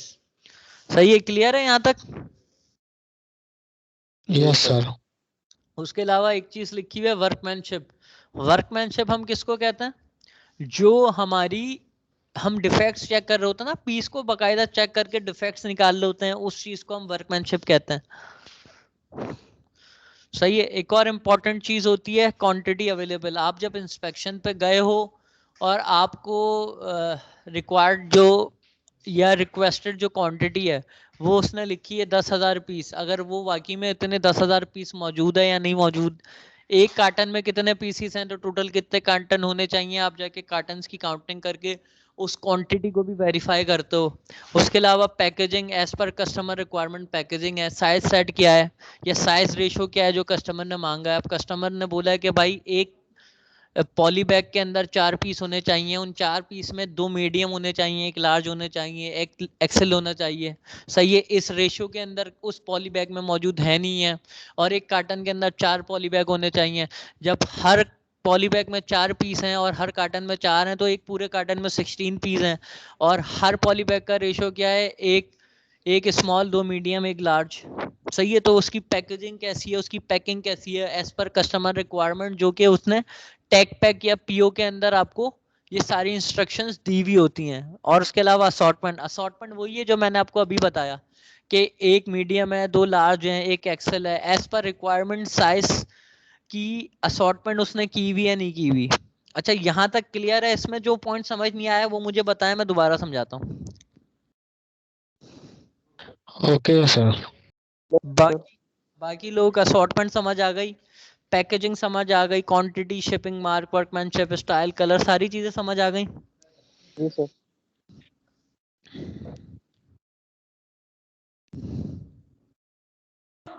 असॉर्टमेंट और सॉलिड तो वो पैकिंग का होता है ना, वो पैकिंग के कितने, वो असॉर्टमेंट में जैसे मैंने इंटर्नशिप में सीखा था कि उसमें मतलब एक कार्टन है, एक बॉक्स है, तो उसके अंदर जो कार्टन है मुख्तलिफ पीसेस डालना, मुख्तलिफ साइजेस के, जैसे 3 जो है वो 32 साइज के हो गए, 4 जो है वो 36 साइज के हो गए, इस तरीके से वो 14-15 पीस डालना एक हाँ बॉक्स के अंदर। एग्जैक्टली, तो ये असॉर्टमेंट कहलाती है। लेकिन एज पर रिक्वायरमेंट अपनी मर्जी से नहीं डालोगे कि भाई मैं अपनी मर्जी से 4 जी इस सर, तरह वो के तो डालूं। कस्टमर की हाँ तो बता रहे एज थे कि पर वो तो हाँ, तो कस्टमर। आप इसी तरीके से पीओ के ऊपर इंफॉर्मेशन मौजूद होती है, आप डिफरेंट कार्टन खोल के उसकी पैकेजिंग चेक कर रहे हो तो कि एज पर कस्टमर असॉर्टमेंट उसने पीसेस डाले या नहीं डाले।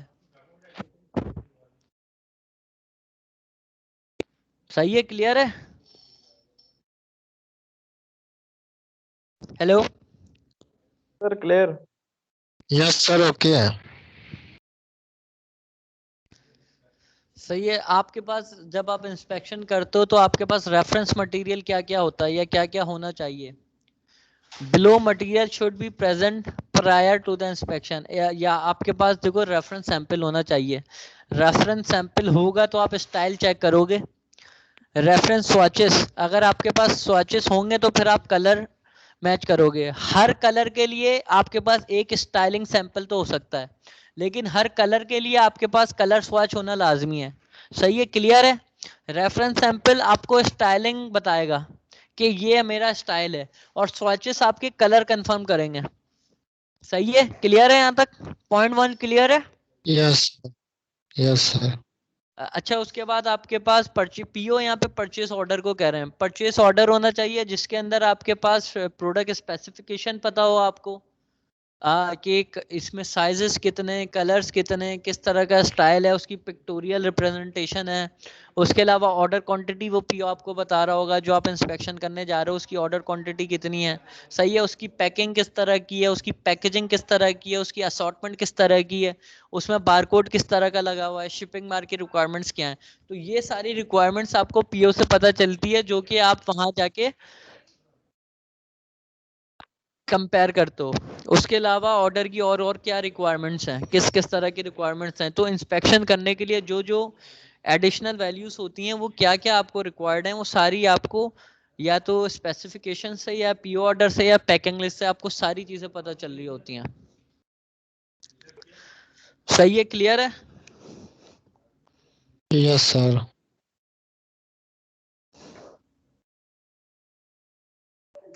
अच्छा, आपके पास क्या क्या टूल्स होने चाहिए नॉर्मली?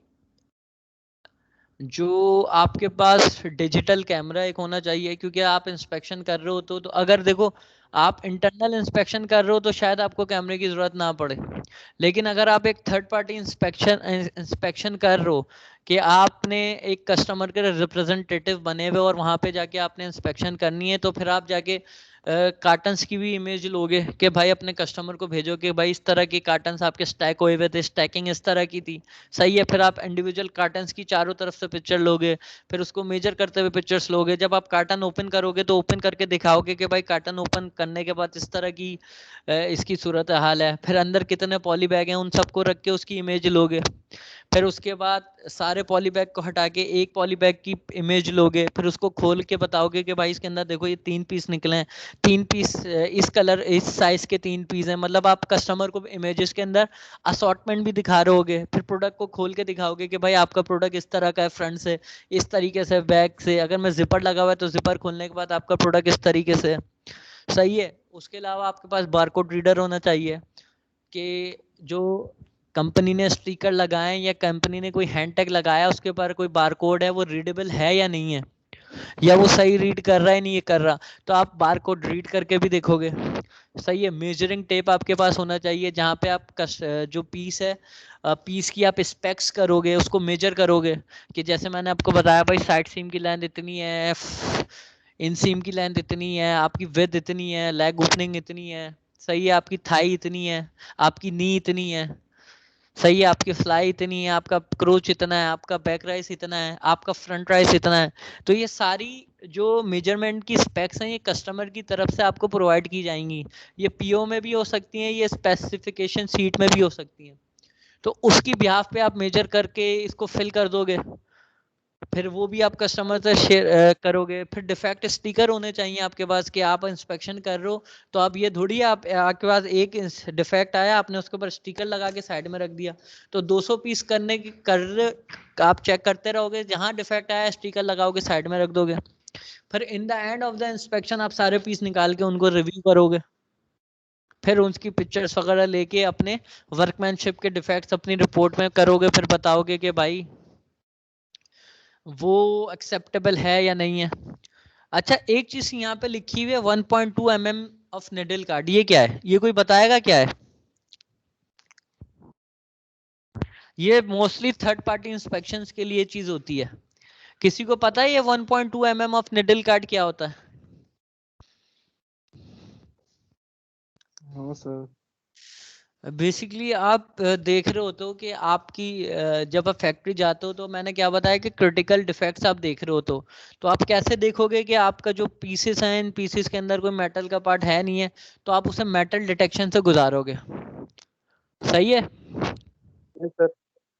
हाँ, अब वो जिस आप अगर थर्ड पार्टी इंस्पेक्टर हो और अगर आप मेटल डिटेक्टर से गुजारोगे तो आप किस तरीके से श्योर करोगे कि ये जो मेटल डिटेक्टर है ये सही है या नहीं सही है। तो उसकी कैलिब्रेशन चेक करने के लिए या उसकी इफेक्टिवनेस चेक करने के लिए ये एक 1.2 mm की एक बॉल होती है, निडल टाइप की एक छोटी सी बॉल होती है मेटल की। इसे आप क्या करते हो, किसी भी गारमेंट के अंदर रख देते हो और उसके बाद मेटल डिटेक्शन मशीन से गुजारते हो।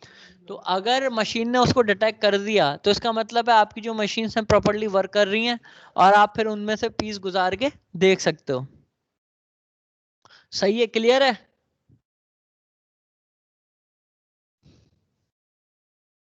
सर ये निडल कार्ड का दोबारा बताएं क्या होता है?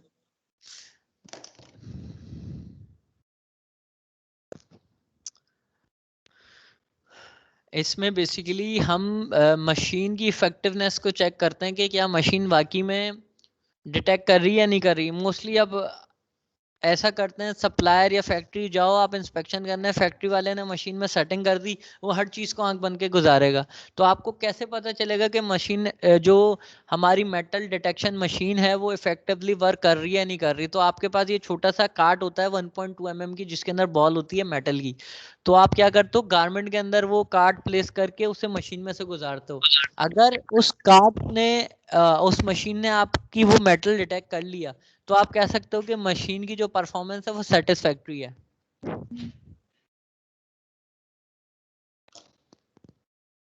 क्लियर है?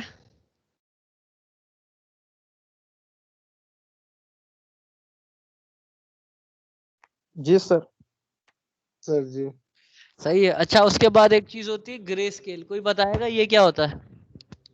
हाँ सर, ग्रे स्केल होता है सर, शेड वगैरह चेक करते हैं। शेड वगैरह।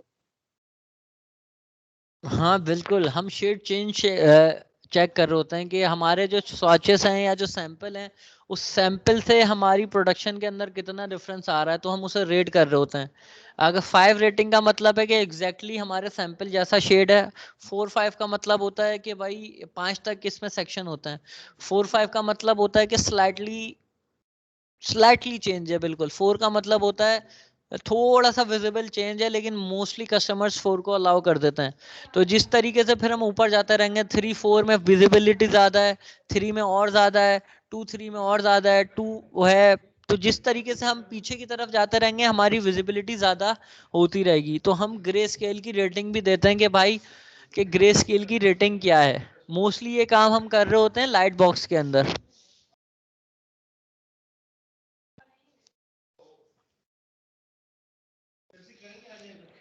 क्लियर है?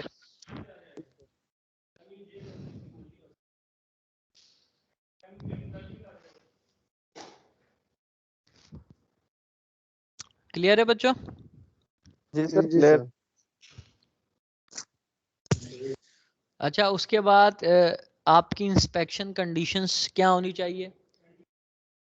The inspection site requests a suitable environment to conduct the inspection, such as overhead daylight illuminant। अच्छा, ये बेसिकली लाइट गिवन की, या तो डे लाइट हो आपके पास, डे लाइट से मुराद D65 या CWF, जिसे हम कूल वाइट फ्लोरेसेंट इल्यूमिनेंट भी कहते हैं, और एनी सुटेबल लाइटिंग। सही है, क्लीन टेबल हो, सेफ हो, एक्सेट्रा हो। तो एक तो आपके पास लाइटिंग मौजूद हो प्रॉपर, जितनी रिक्वायर्ड है इंस्पेक्शन करने के लिए। उसके अलावा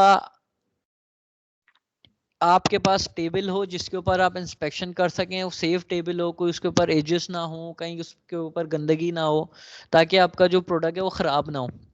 product are inspected between 24 to 30 inches from the eye. तो जब आप इंस्पेक्शन कर रहे हो ना, तो प्रोडक्ट आपसे एटलीस्ट 24 से 30 इंचेस आपकी आंखों से दूर हो। ये नहीं कि आप बिल्कुल आंखों के सामने रख के इंस्पेक्शन कर रहे हो या बहुत दूर से इंस्पेक्शन कर रहे हो। तो प्रोडक्ट और आपकी आंखों का जो डिस्टेंस है वो 24 से 30 इंचेस होनी चाहिए। तो यहाँ पे कंडीशन में आपको बताया गया है, आपके पास सेफ एनवायरनमेंट हो, क्लीन एनवायरनमेंट हो, सही है, आपको एक टेबल दी जाए, आपको एक प्रॉपर लाइटिंग प्रोवाइड की जाए, और प्रोडक्ट और आपकी आई का जो डिस्टेंस है वो अराउंड 24 to 30 इंचेस होना चाहिए। सही है, क्लियर है यहाँ तक? जी सर। यहाँ तक किसी को कोई सवाल? का मतलब फासला होना चाहिए आंख और प्रोडक्ट का, मतलब जैसे एक बंदा देख रहा है, चेक कर रहा है उसको। एग्जैक्टली कि उसका जो डिस्टेंस एटलीस्ट इतना डिस्टेंस होना चाहिए। ठीक है सर। सही है, स्क्रीन शो हो रही है सबको? जी सर। यस सर, हो रही है। अच्छा, एक और चीज होती है जोन्स। जोन्स का आइडिया है किसी को? जिन लोगों ने इंटर्नशिप की है गारमेंट्स के अंदर, या जिन लोगों को क्वालिटी का थोड़ी आइडिया है, उन्हें जोन्स का पता है? मतलब सर, एक गारमेंट में जैसे नीचे वाला हिस्सा होता है और ऊपर वाला हिस्सा होता है, upper part zone, lower zone. सही है। अब बहुत सारी देखो गारमेंट के अंदर चीजें होती हैं जो कि फ्रंट पे शो हो रही होती हैं, और बहुत सारी चीजें ऐसी होती हैं जो कि आपको नॉर्मली शो नहीं हो रही होती है, यहाँ वहां पे नजर कम जाती है। जैसे आपको ये शर्ट नजर आ रही है, अब देखो नीचे वाला पार्ट तो आप टक इन कर लोगे इस शर्ट का, सही है। तो यहाँ पे जो मेरा डिफेक्ट है मैं मोस्टली उसे माइनर कह सकता हूँ, लेकिन अगर वही डिफेक्ट मेरा इस वाले पोर्शन पे हो ए जोन में तो मैं उसे मेजर कह सकता हूँ। तो एक इंस्पेक्टर अपने एक्सपीरियंस के हिसाब से इस चीज को भी देख रहा होता है कि ये जोन ए है, जोन बी है, या ये वाला डिफेक्ट इसकी सेलेबिलिटी यूजेबिलिटी को इफेक्ट करेगा नहीं करेगा। एक माइनर सा स्पॉट अगर इस बी जोन में हो तो आप उसे माइनर कह दोगे, लेकिन अगर वो स्पॉट ए जोन में हो तो आप उसे शायद माइनर ना कहो। तो वो डिफेक्ट कैसा है, उसकी अपीयरेंस कैसी है, सही है, उसकी सिग्निफिकेंस क्या है, उसका जोन क्या है, तो एज पर योर एक्सपीरियंस उस डिफेक्ट की नौयत को देखते हुए ये इंस्पेक्टर डिसाइड करता है कि ये मेजर है या माइनर है। सही है। अब जैसे ये क्लियर है ये वाली बात, सही है। अब यहाँ पे लिखा हुआ है since most of the defective can not be classify only to the defect terms except, अच्छा क्रिटिकल तो क्रिटिकल रहेगा, वो किसी भी डिफेक्ट में आए। Inspector should make their judgement according to the seriousness of the defect and their location, कि ये इंस्पेक्टर की जजमेंट होती है कि वो डिफेक्ट की सीरियसनेस को देखते हुए अपनी जजमेंट दे कि मेजर है माइनर है। क्रिटिकल के अंदर कोई जोन नहीं होता, क्रिटिकल इज क्रिटिकल। ये जो जोन्स की हम बात कर रहे हैं ये मेजर और माइनर के लिए कर रहे हैं, सही है। मैंने मेजर मैंने डिफेक्ट्स क्लासिफाई नहीं किए, मैंने मेजर में आपको ये बता दिया कि उसकी यूजेबिलिटी और सेलेबिलिटी, अगर वो चीज उसकी यूजेबिलिटी और सेलेबिलिटी को इफेक्ट ना करे तो मैं उसे माइनर कहूंगा, अगर वो उसकी सेलेबिलिटी या यूजेबिलिटी को इफेक्ट कर रही है तो वो मेजर होगा। लेकिन बहुत सारे डिफेक्ट उसकी नौयत को देखते हुए, उसकी सीरियसनेस को देखते हुए, उसके जोन को देखते हुए एज पर योर एक्सपीरियंस आप बताओगे कि इसे मेजर होना चाहिए या माइनर होना चाहिए। सही है, क्लियर है यहाँ तक? सही है। अब जैसे ये शर्ट है, आप शर्ट की इंस्पेक्शन कर रहे हो तो ये देखें ये फ्रंट के ऊपर इसका जो फ्रंट पैनल है इसे मैंने ए जोन में लिया हुआ है, सही है। इसी तरह जो बैक पैनल है इसे मैंने ए जोन में लिया हुआ है, लेकिन जो टकन करने वाला पार्ट है मैंने इसको क्या किया हुआ है, बी जोन में लिया हुआ है। इसी तरह से स्लीप का जो अपर पार्ट है, यानी कि जो अपर आपके हाथ के ऊपर नजर आएगा उसे मैं ए बोल रहा हूँ, और जो मेरे अंडर आर्म्स के नीचे आ जाएगा, सही है, जो पूरा नीचे की तरफ आ जाएगा उसको मैं क्या कह रहा हूँ, बी कह रहा हूँ। इसी तरह पैंट को जो मेरा नी से ऊपर है, जो मेरा क्वाइट विजिबल है, उसको मैं जोन ए कह रहा हूँ, और जो मेरे नी से नीचे है मैं उसे क्या कह रहा हूँ, बी कह रहा हूँ। इसी तरह शूज के ऊपर देखें जो आपका बिल्कुल फ्रंट के ऊपर पार्ट है उसको मैं ए कह रहा हूँ, लेकिन जो हील के ऊपर मेरा हिस्सा आ रहा है उसको मैं बी कह रहा हूँ, सही है। अब इसी तरह लेडीज शूज आपको देखें नजर आ रहा है, लेकिन इसके अंदर जो हील का बैक साइड है उसको मैं क्या कह रहा हूँ, वो बी जोन है, लेकिन जो बिल्कुल मेरा टॉप है उसको मैं क्या कह रहा हूँ, ए। तो आप किसी भी शूज को उठा के देख लें, जो चीज विजिबल है फ्रंट के ऊपर मैं उसको जोन ए कह रहा हूँ, लेकिन जो चीज छुपी हुई है या इतनी ज्यादा विजिबल नहीं है मैं उसको जोन बी कह रहा हूँ। लेकिन जोन ए और जोन बी के अंदर डिफेक्ट मेजर होना चाहिए माइनर होना चाहिए, ये इंस्पेक्टर की क्रेडिबिलिटी या उसका एक्सपीरियंस डिसाइड करेगा कि ये जोन ए में आ रहा है, बी में आ रहा है, इस डिफेक्ट को मेजर होना चाहिए माइनर होना चाहिए। मेजर की डेफिनेशन मैंने आपको बता दी कि कोई भी चीज जो कि प्रोडक्ट की यूजिबिलिटी और सेलेबिलिटी को इफेक्ट कर रही है तो वो मेजर डिफेक्ट है। कोई भी चीज जो उसकी फंक्शनैलिटी खराब नहीं कर रही, उसकी सेलेबिलिटी खराब नहीं कर रही, उसको मैं माइनर कह रहा हूँ। जी सर। सही है, क्लियर है? जी सर। सही। अब जैसे एक इन्होंने एग्जांपल दे दी 3/16। 3/16 किसी को पता है क्या होता है?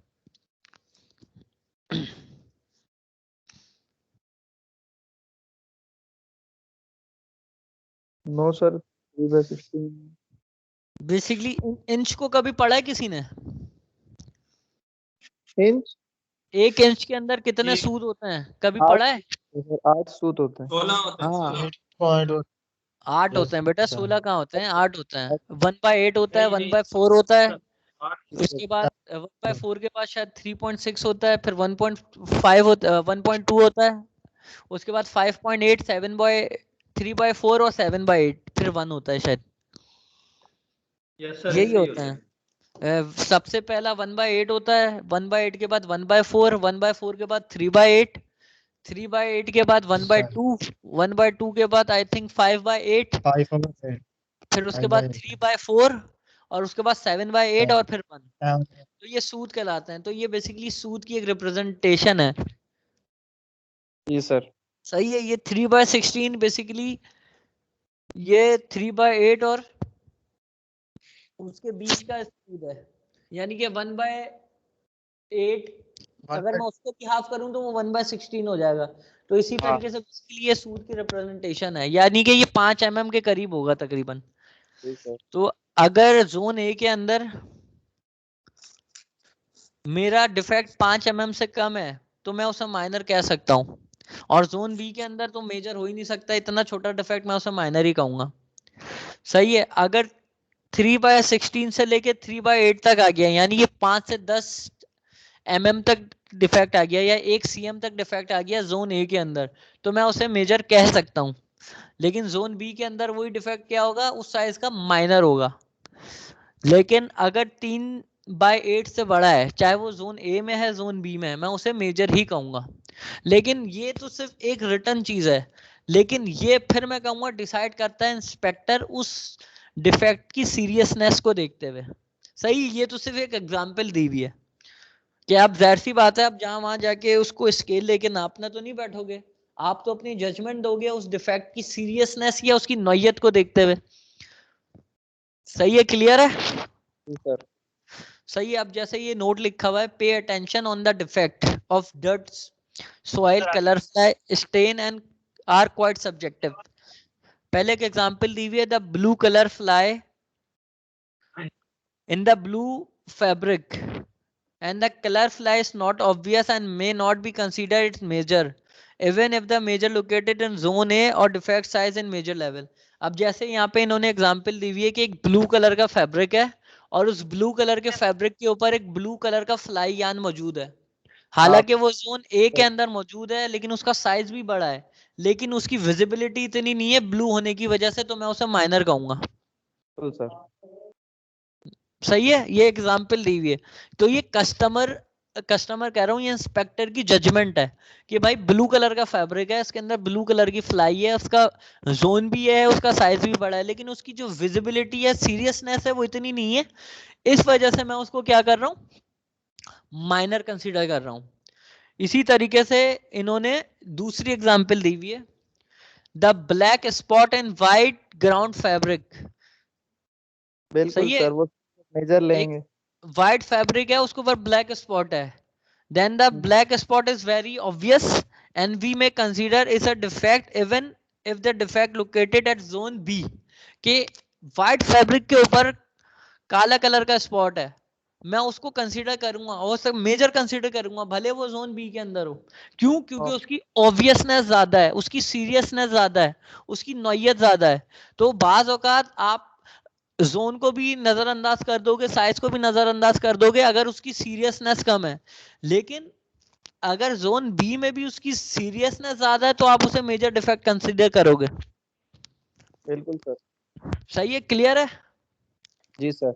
सबको क्लियर है? Yes sir. उसके बाद आप मेजरमेंट चेक करोगे। अच्छा, मेजरमेंट में कस्टमर बता देता है कि यार आपने 20 पीस की मेजरमेंट करनी है, 5 पीस की मेजरमेंट करनी है, या S3 के ऊपर मेजरमेंट करो। जैसे मैंने आपको बताया था ना, जनरल लेवल 1 2 3, उसी तरीके से साइड में लिखा हुआ था special level S1 S2 S3 S4। तो अगर 200 का सैंपल या L बन रहा है या 10,000 की लॉट है, फॉर एग्जांपल मैं ऊपर जाता हूँ आपको समझाने के लिए, ये आ गई। सही है। यहाँ पे लिखा हुआ था S3, अगर मेरी लॉट कितनी है 10,000 और मैंने S3 के ऊपर जाके क्या करना है, मेजरमेंट चेक करनी है, तो S3 के ऊपर देखो क्या क्या बन रहा है सैंपल साइज, F बन रहा है, F बन रहा है। F के ऊपर क्या मेजरमेंट, क्या साइज है? 20। तो ये आपका 20, आप 20 सैंपल चेक करोगे। फिर उसमें अब यहाँ पे क्या होता है, हर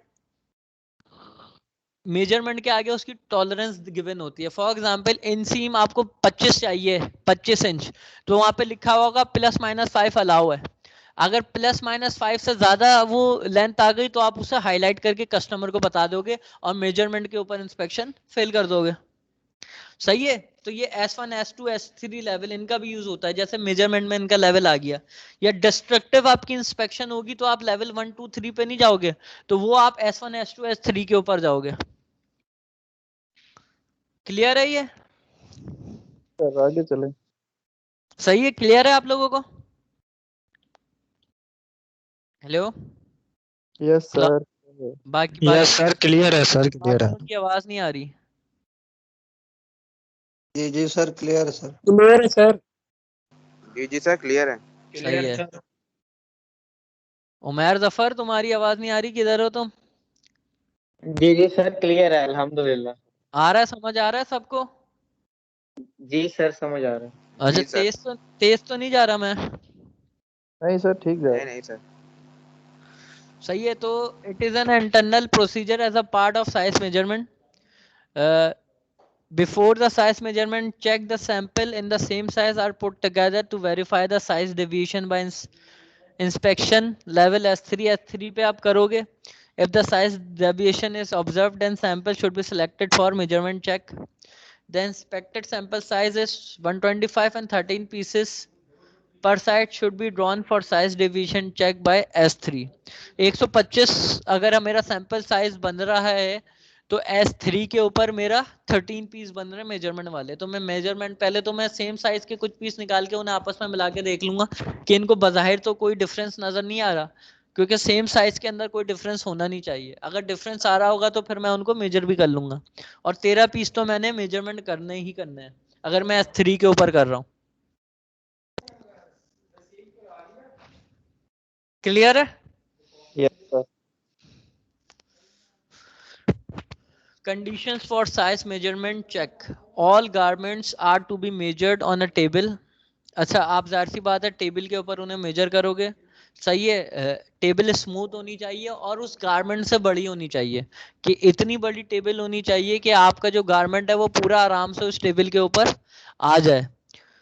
यहाँ पे भी ये चीज लिखी हुई है, all garments are to be measured on a table surface that is smooth and bigger enough to lay the garment flat for size measurement check. In addition, the area in which the inspector is working in should be well lit. Not allowed to measure the sample with holding in hand normally.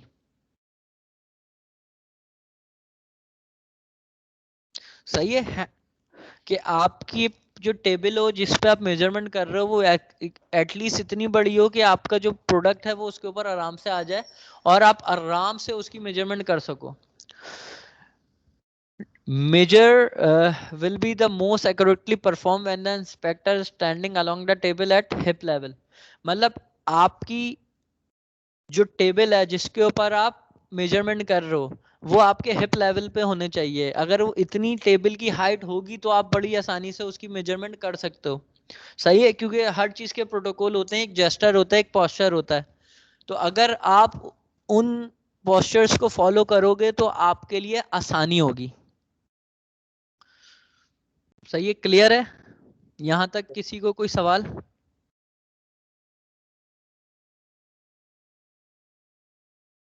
No sir.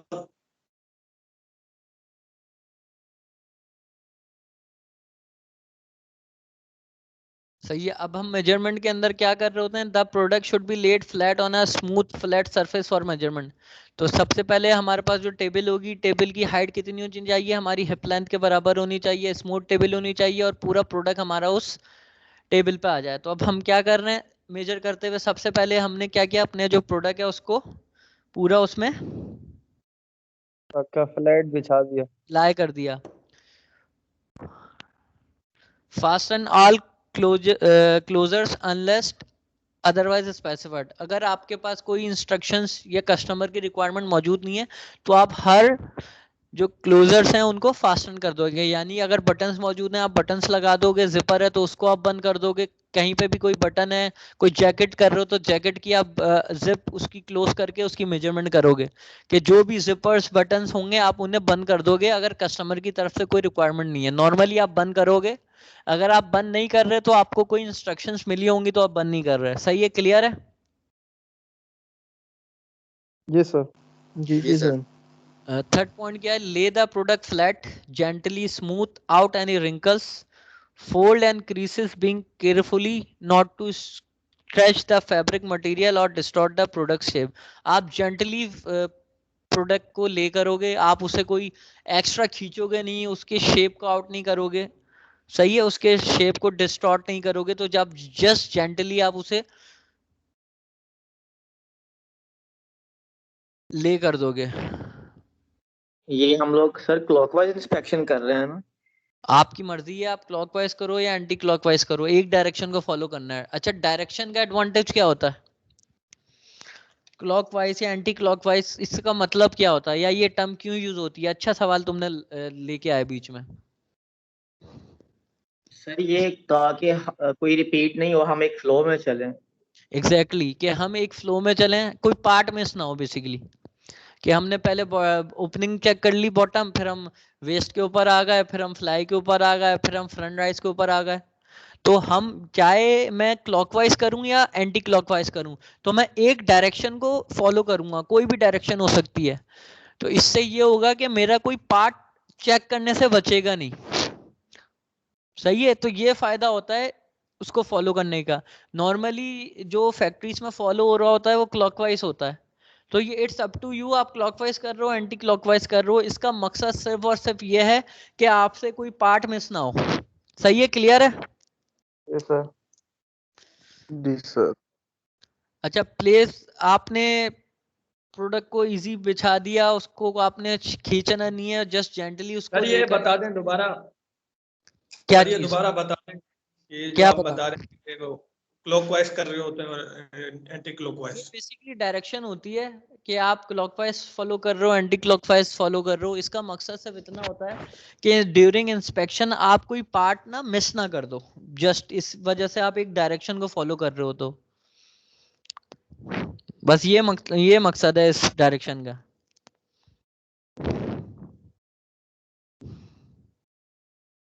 Clear है?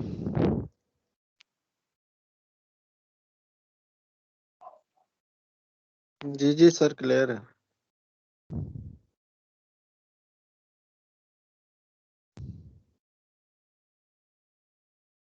जी sir clear है। Okay उसके बाद आप जब आपने piece को gently ले कर दिया, उसके बाद place the measuring tape at one side of the measuring point, hold the measuring tape in position with left hand. Basically आप जब मेजर करोगे, फॉर एग्जांपल आप साइड सीम को मेजर कर रहे हो, तो आप क्या करोगे, एक पॉइंट पे अपना मेजरमेंट टेप लोगे और दूसरे हाथ से उसको खींच के उसके एंड पॉइंट तक लेके जाओगे। ऐसे ही करोगे ना मेजर करते हुए आप। तो राइट पॉइंट से आपने एक जगह रख के उसको होल्ड करा और लेफ्ट हैंड से उस टेप को खींच के दूसरे एंड पे लेके आ गए, फिर आपने वो जो पॉइंट था साइड सीम का उसको नोट करके उस टेबल पे लिख लिया, उस चार्ट पे लिख लिया। क्लियर है? अब grabs measuring tape with right hand, moving it in a straight line along a seam or fold edge towards the other side of the measurement point, stopping at the point of measure। इसमें वही बात लिखी हुई है कि आप उसे gently move करोगे और दूसरे एंड पे जाके उसे स्टॉप करोगे। उसके बाद आप जो भी उसकी मेजरमेंट वाली चीज है आप उसको रीड करके उसे रिकॉर्ड कर लोगे चार्ट पे, जो कि 7 पॉइंट में लिखा हुआ है, record the measurement on the size measurement chart. सही है। ये हम मेजरमेंट किस तरीके से कर रहे होते हैं, वो कुछ पॉइंट्स थे जिनको मैंने आपको डिटेल के अंदर बता दिया। तो यहाँ तक किसी को कोई सवाल है? No sir. सही, सारे बोला करें अगर किसी को लग रहा है सिर्फ एक कोई समझ आ रहा है। नहीं सर। क्लियर है? सर क्लियर है सर। सर क्लियर है। सही है। ये बेसिकली एक टॉलरेंस चार्ट है जो कि इस तरह का होता है, लेकिन मैं फिर कहूँगा ये कस्टमर ड्रिवन होता है, ये कस्टमर की रिक्वायरमेंट के हिसाब से होता है। ये कोई बाइबल या स्टैंडर्ड नहीं है, ये वो चीज़ें जो नॉर्मली फॉलो हो रही होती है। फॉर एग्जाम्पल अगर मैं एक तरफ इंचेस में बात हो रही है, एक तरफ सीएम में बात हो रही है, तो पहले मैं इंचेस के अंदर आ जाता हूँ। अगर मेरी जो मेजरमेंट है वो 5 इंच से कम है तो मैं +-114 की मेरी टॉलरेंस मौजूद है। अगर 5 से 25 इंचेस के बीच की कोई मेजरमेंट है तो उसके अंदर मैं ½ इंच की टॉलरेंस दे रहा हूँ। अगर 25 से 50 इंच, जैसे अगर मेरी टेबल की शीट्स हैं या मेरे डुए कवर हैं या मेरी बेड शीट्स हैं जिनकी लेंथ लंबी है, 25 से 50 इंच के बीच में आ रही है, तो उनको मैं 3/4 की टॉलरेंस दे रहा हूँ। लेकिन अगर मेरी 50 से भी बड़ी है तो मैं उन्हें 1 इंच की टॉलरेंस दे रहा हूँ। इसी तरह अगर मैं सेंटीमीटर में आ जाऊं कि अगर मेरा 15 cm से छोटी कोई स्पेसिफिकेशन है या कोई लेंथ है तो मैं उसे ±0.5 cm की टॉलरेंस दे रहा हूँ। 15 से 65% तक की अगर कोई लेंथ है तो मैं उसे ±1 की टॉलरेंस दे रहा हूँ। 65 से 130 इंच की कोई टॉलरेंस है तो मैं उसे ±2 की दे रहा हूँ। और अगर 130 cm से ज़्यादा की है तो मैं उसे ±2.5 की दे रहा हूँ। अच्छा, फिर मैं कहूँगा ये कस्टमर ड्रिवन होता है, ये कस्टमर की रिक्वायरमेंट होती है, या आपकी कोई कंपनी की पॉलिसी होती है, तो कस्टमर टू कस्टमर भी चीज़ें वेरी करती हैं। सही है, तो ये कस्टमर ड्रिवन है। ये जस्ट मैंने आपको समझाने के लिए एक एग्जांपल दी थी। सही है, क्लियर है? जी सर। और यहाँ पे ये हमारा लेक्चर जो है एंड होता है। अभी आपकी अटेंडेंस होनी है, तो अभी आप लोग जाइएगा नहीं। क्लियर है? अच्छा सर, एक बात करनी थी आपसे। हाँ करो। ये आपने जो रिकॉर्ड किया है ना, इसको आप अगर ऐसे डालेंगे ना तो ये मतलब काफी MB का होगा और ज्यादातर के पास स्टोरेज का प्रॉब्लम होता है, तो आप इसको यूट्यूब पे एक चैनल बना लें, इसके ऊपर अपलोड कर दीजिएगा, एक्सेस हो जाएगा सबका। चलो, मैं इसकी वीडियो डाउनलोड करके यहाँ पे भी भेज दूंगा और यूट्यूब पे भी अपलोड कर दूंगा। का लिंक आप ग्रुप में डाल दीजिएगा। सर मुजम्मिल ने भी ऐसे ही किया ताकि एक्सेस। हाँ, मैं ऐसा कर दूंगा, नो वरी। सही। अच्छा, ये मैं शुरू से आपको बता रहा हूँ, ये स्लाइड क्लियर है आपको? इसमें कोई सवाल? No sir. बाकी हमने टर्मिनोलॉजी देखी, वार्प क्या होता है, वेफ्ट क्या होता है, सैल्वेज कहाँ पे होते हैं, इसमें किसी को कोई सवाल? No sir. अब हमने फैब्रिक की इंस्पेक्शन की कंडीशंस देखी, इसमें किसी को कोई प्रॉब्लम है तो पूछे।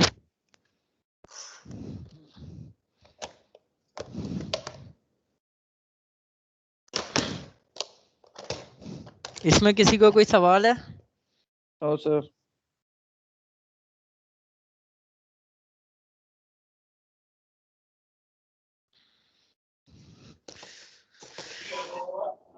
इसके अलावा ये हमने स्टैंडर्ड बताया कि 4 पॉइंट सिस्टम का थोड़ा सा हमने देखा। 4 पॉइंट सिस्टम में पेनल्टी पॉइंट क्या होते हैं, किस डिफेक्ट के साइज को हम क्या पॉइंट देते हैं, वो हमने डिस्कस किया। यहाँ पे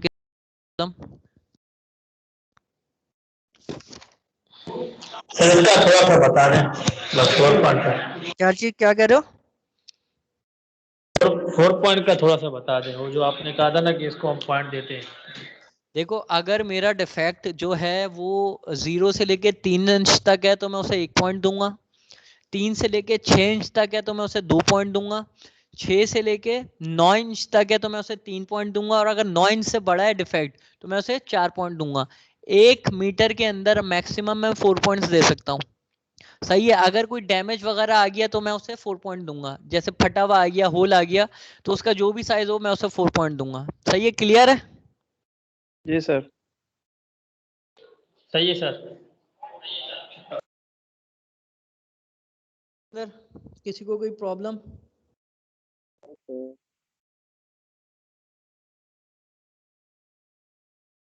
सही है। इसका फॉर्मूला था इंचेस वाला। अगर हम 36 वाला फॉर्मूला यूज करेंगे तो वो इंचेस के लिए होगा।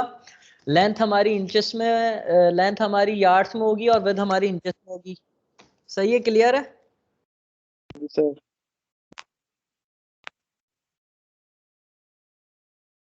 और अगर ये फॉर्मूला हम मीटर और सीएम के लिए लेके जाएंगे तो हमारा 36 की जगह 100 × 100 हो जाएगा। जब हम 100 × 100 करेंगे तो हमारी जो लेंथ होगी वो मीटर में होगी और जो हमारी विड्थ होगी वो सीएम में होगी। ये एक एग्जांपल थी छोटी सी। बाकी ये मीटर वाला फॉर्मूला 10,000 या 100 × 100 है।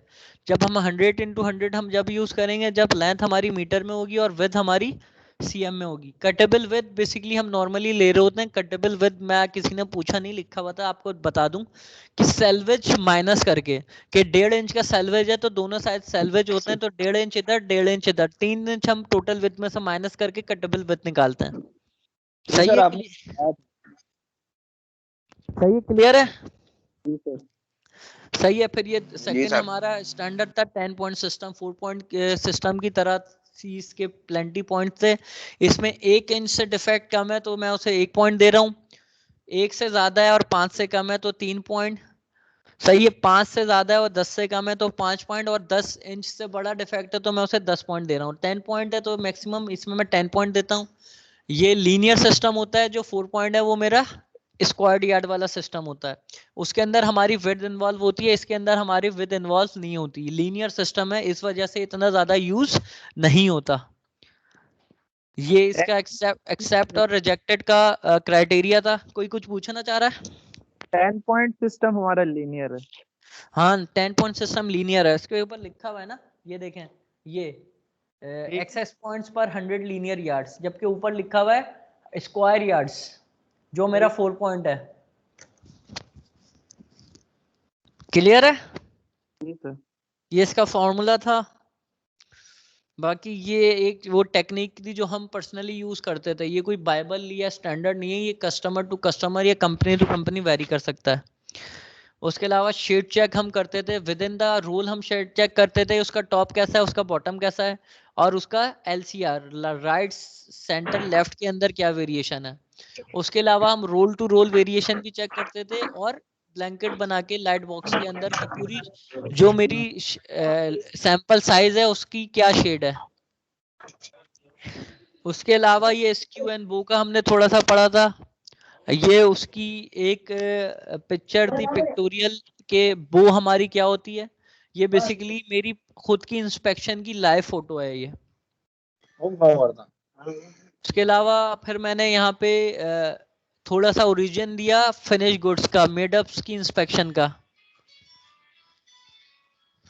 कि इसकी ओरिजिन कहाँ से आया।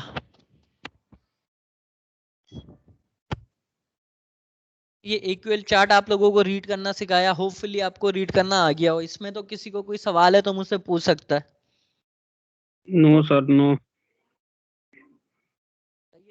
ये एक लेवल 2 की एक सिर्फ लेवल 2 के लिए ये था कि जिसके अंदर क्रिटिकल 0 है, मेजर 2.5 है, माइनर 4.0 है। ये सिर्फ लेवल 2 के हिसाब से डिजाइन हुआ था, मतलब उसमें से हमने लेवल 2 की चीजों को अलग कर दिया तो इस तरह का इसका फॉर्म आ गया। सही है, इसके अंदर किसी को कोई सवाल? सर हम कार्टन्स किस तरीके से सिलेक्ट करते थे वो ये तरीका है, लेकिन मैंने फिर बोला कि ये कोई स्टैंडर्ड नहीं है। हमने इतने कार्टन सेलेक्ट करने कि हमारा सैंपल साइज पूरा हो जाए, और हमने एक कार्टन या एक जगह से नहीं लेना। नंबर ऑफ कार्टन्स लेने का मकसद ये था कि हमें पूरी लॉट की रिप्रेजेंटेशन मिले। सही है, क्लियर है? उसके बाद क्रिटिकल डिफेक्ट हमने बताया कि जो हमारा सेफ्टी हैजर्ड हो, मेजर डिफेक्ट जो उसकी यूजेबिलिटी और सेलेबिलिटी को इफेक्ट करे, और माइनर डिफेक्ट वो कि जो उसकी सेलेबिलिटी और यूजेबिलिटी को इफेक्ट ना करे। उसके अलावा हम इंस्पेक्शन के अंदर क्या क्या देखते थे मैंने बताया। स्टाइल क्या होता है, शिपिंग मार्क क्या होती है, उसकी मेजरमेंट साइज क्या होता है, कलर उसका कैसे चेक करते हैं, वर्कमैनशिप कैसे चेक करते हैं, क्वांटिटी अवेलेबल हम किस तरीके से चेक करेंगे, असॉर्टमेंट और उसकी पैकेजिंग। तो इसमें किसी को कोई सवाल? सर। सही है। ये रेफरेंस मटेरियल के हमारे पास सैंपल होना चाहिए, स्वॉचेस होने चाहिए, टेक पैक होना चाहिए, पीओ होना चाहिए, सारी चीज़ें हमें होनी चाहिए तो हमारी इंस्पेक्शन में हेल्प करती हैं। कि हमारे टूल्स क्या क्या होने चाहिए वो हमने देखे यहाँ पे। इसमें किसी को कोई सवाल? No sir, no. बाकी इंस्पेक्शन की कंडीशन के लाइट प्रॉपर होनी चाहिए, टेबल होनी चाहिए, जो प्रोडक्ट है वो हमारी आंखों से 24 से 30 इंचेस दूर होना चाहिए। बाकी हमने जोन्स देखे, लेकिन जोन्स मैंने आपको फिर बताया कि ये डिफेक्ट मेजर है या माइनर, जोन से ज्यादा ये इंस्पेक्टर अपनी जजमेंट दे रहा होता है उस वक्त डिफेक्ट की नौयत को देखते हुए। जैसे मैंने यहाँ पे एग्जांपल दी ब्लू फ्लाई की, जो कि साइज में बड़ी थी लेकिन फैब्रिक का कलर और फ्लाई का कलर एक जैसा था। जोन भले से उसका ये था लेकिन मैंने उसे माइनर बोला क्योंकि उसकी नौयत को देखते हुए। लेकिन जोन बी के अंदर एक डिफेक्ट है, जैसे व्हाइट फैब्रिक के ऊपर ब्लैक कलर का स्पॉट, वो इतना ज्यादा विजिबल है कि उसका साइज भी कम था लेकिन मैंने उसे मेजर कंसिडर किया। तो सीरियसनेस को देखते हुए एज पर हिज और her ability inspector can decide whether the defect is major और माइनर। क्लियर है? जी सर। सही है। उसके बाद मेजरमेंट चेक किस तरीके से होंगे, किस तरीके से करेंगे? S3 पे बनेगा, 20 पीस करने हैं, 5% करना है, ये सब कस्टमर की रिक्वायरमेंट है।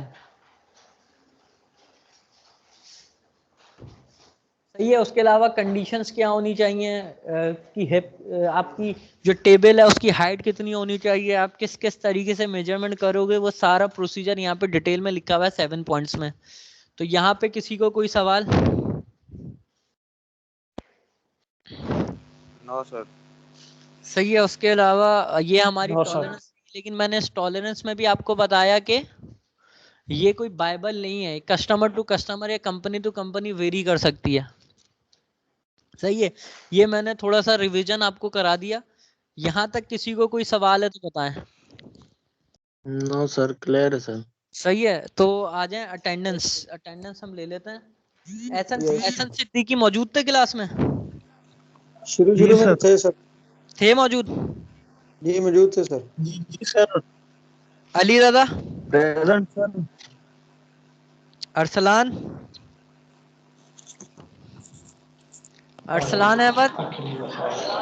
सर ऐसा प्रेजेंट है। अरसलान मौजूद था? Present sir present present. Okay Arsalan. ये एक मेरे पास लेस भी आ गई। Ehsan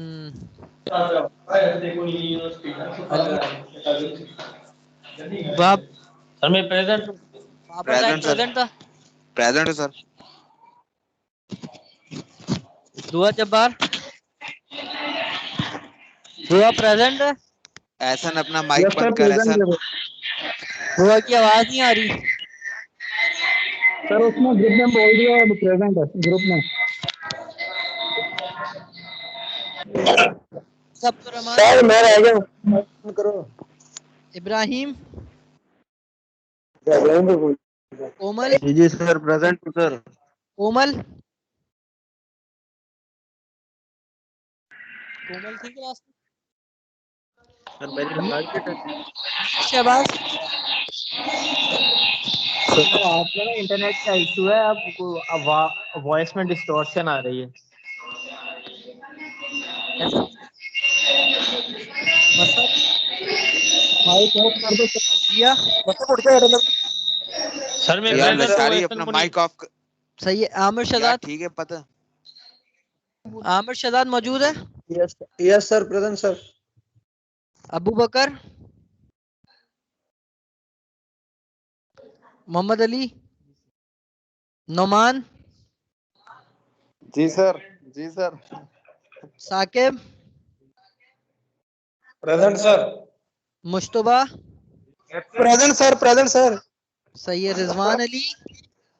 present sir. साद कासिम? उठ गया सर। साद कासिम?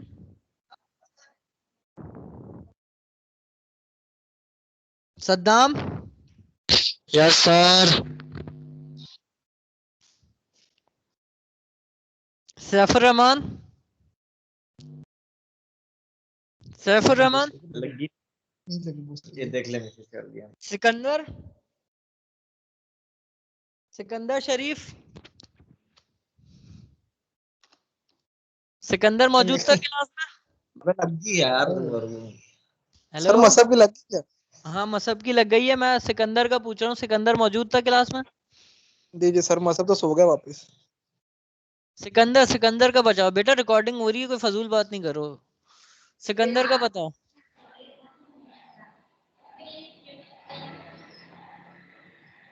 सर सिकंदर का नहीं पता। मोहम्मद साद अली था क्लास में? हो सर। उमेर जट?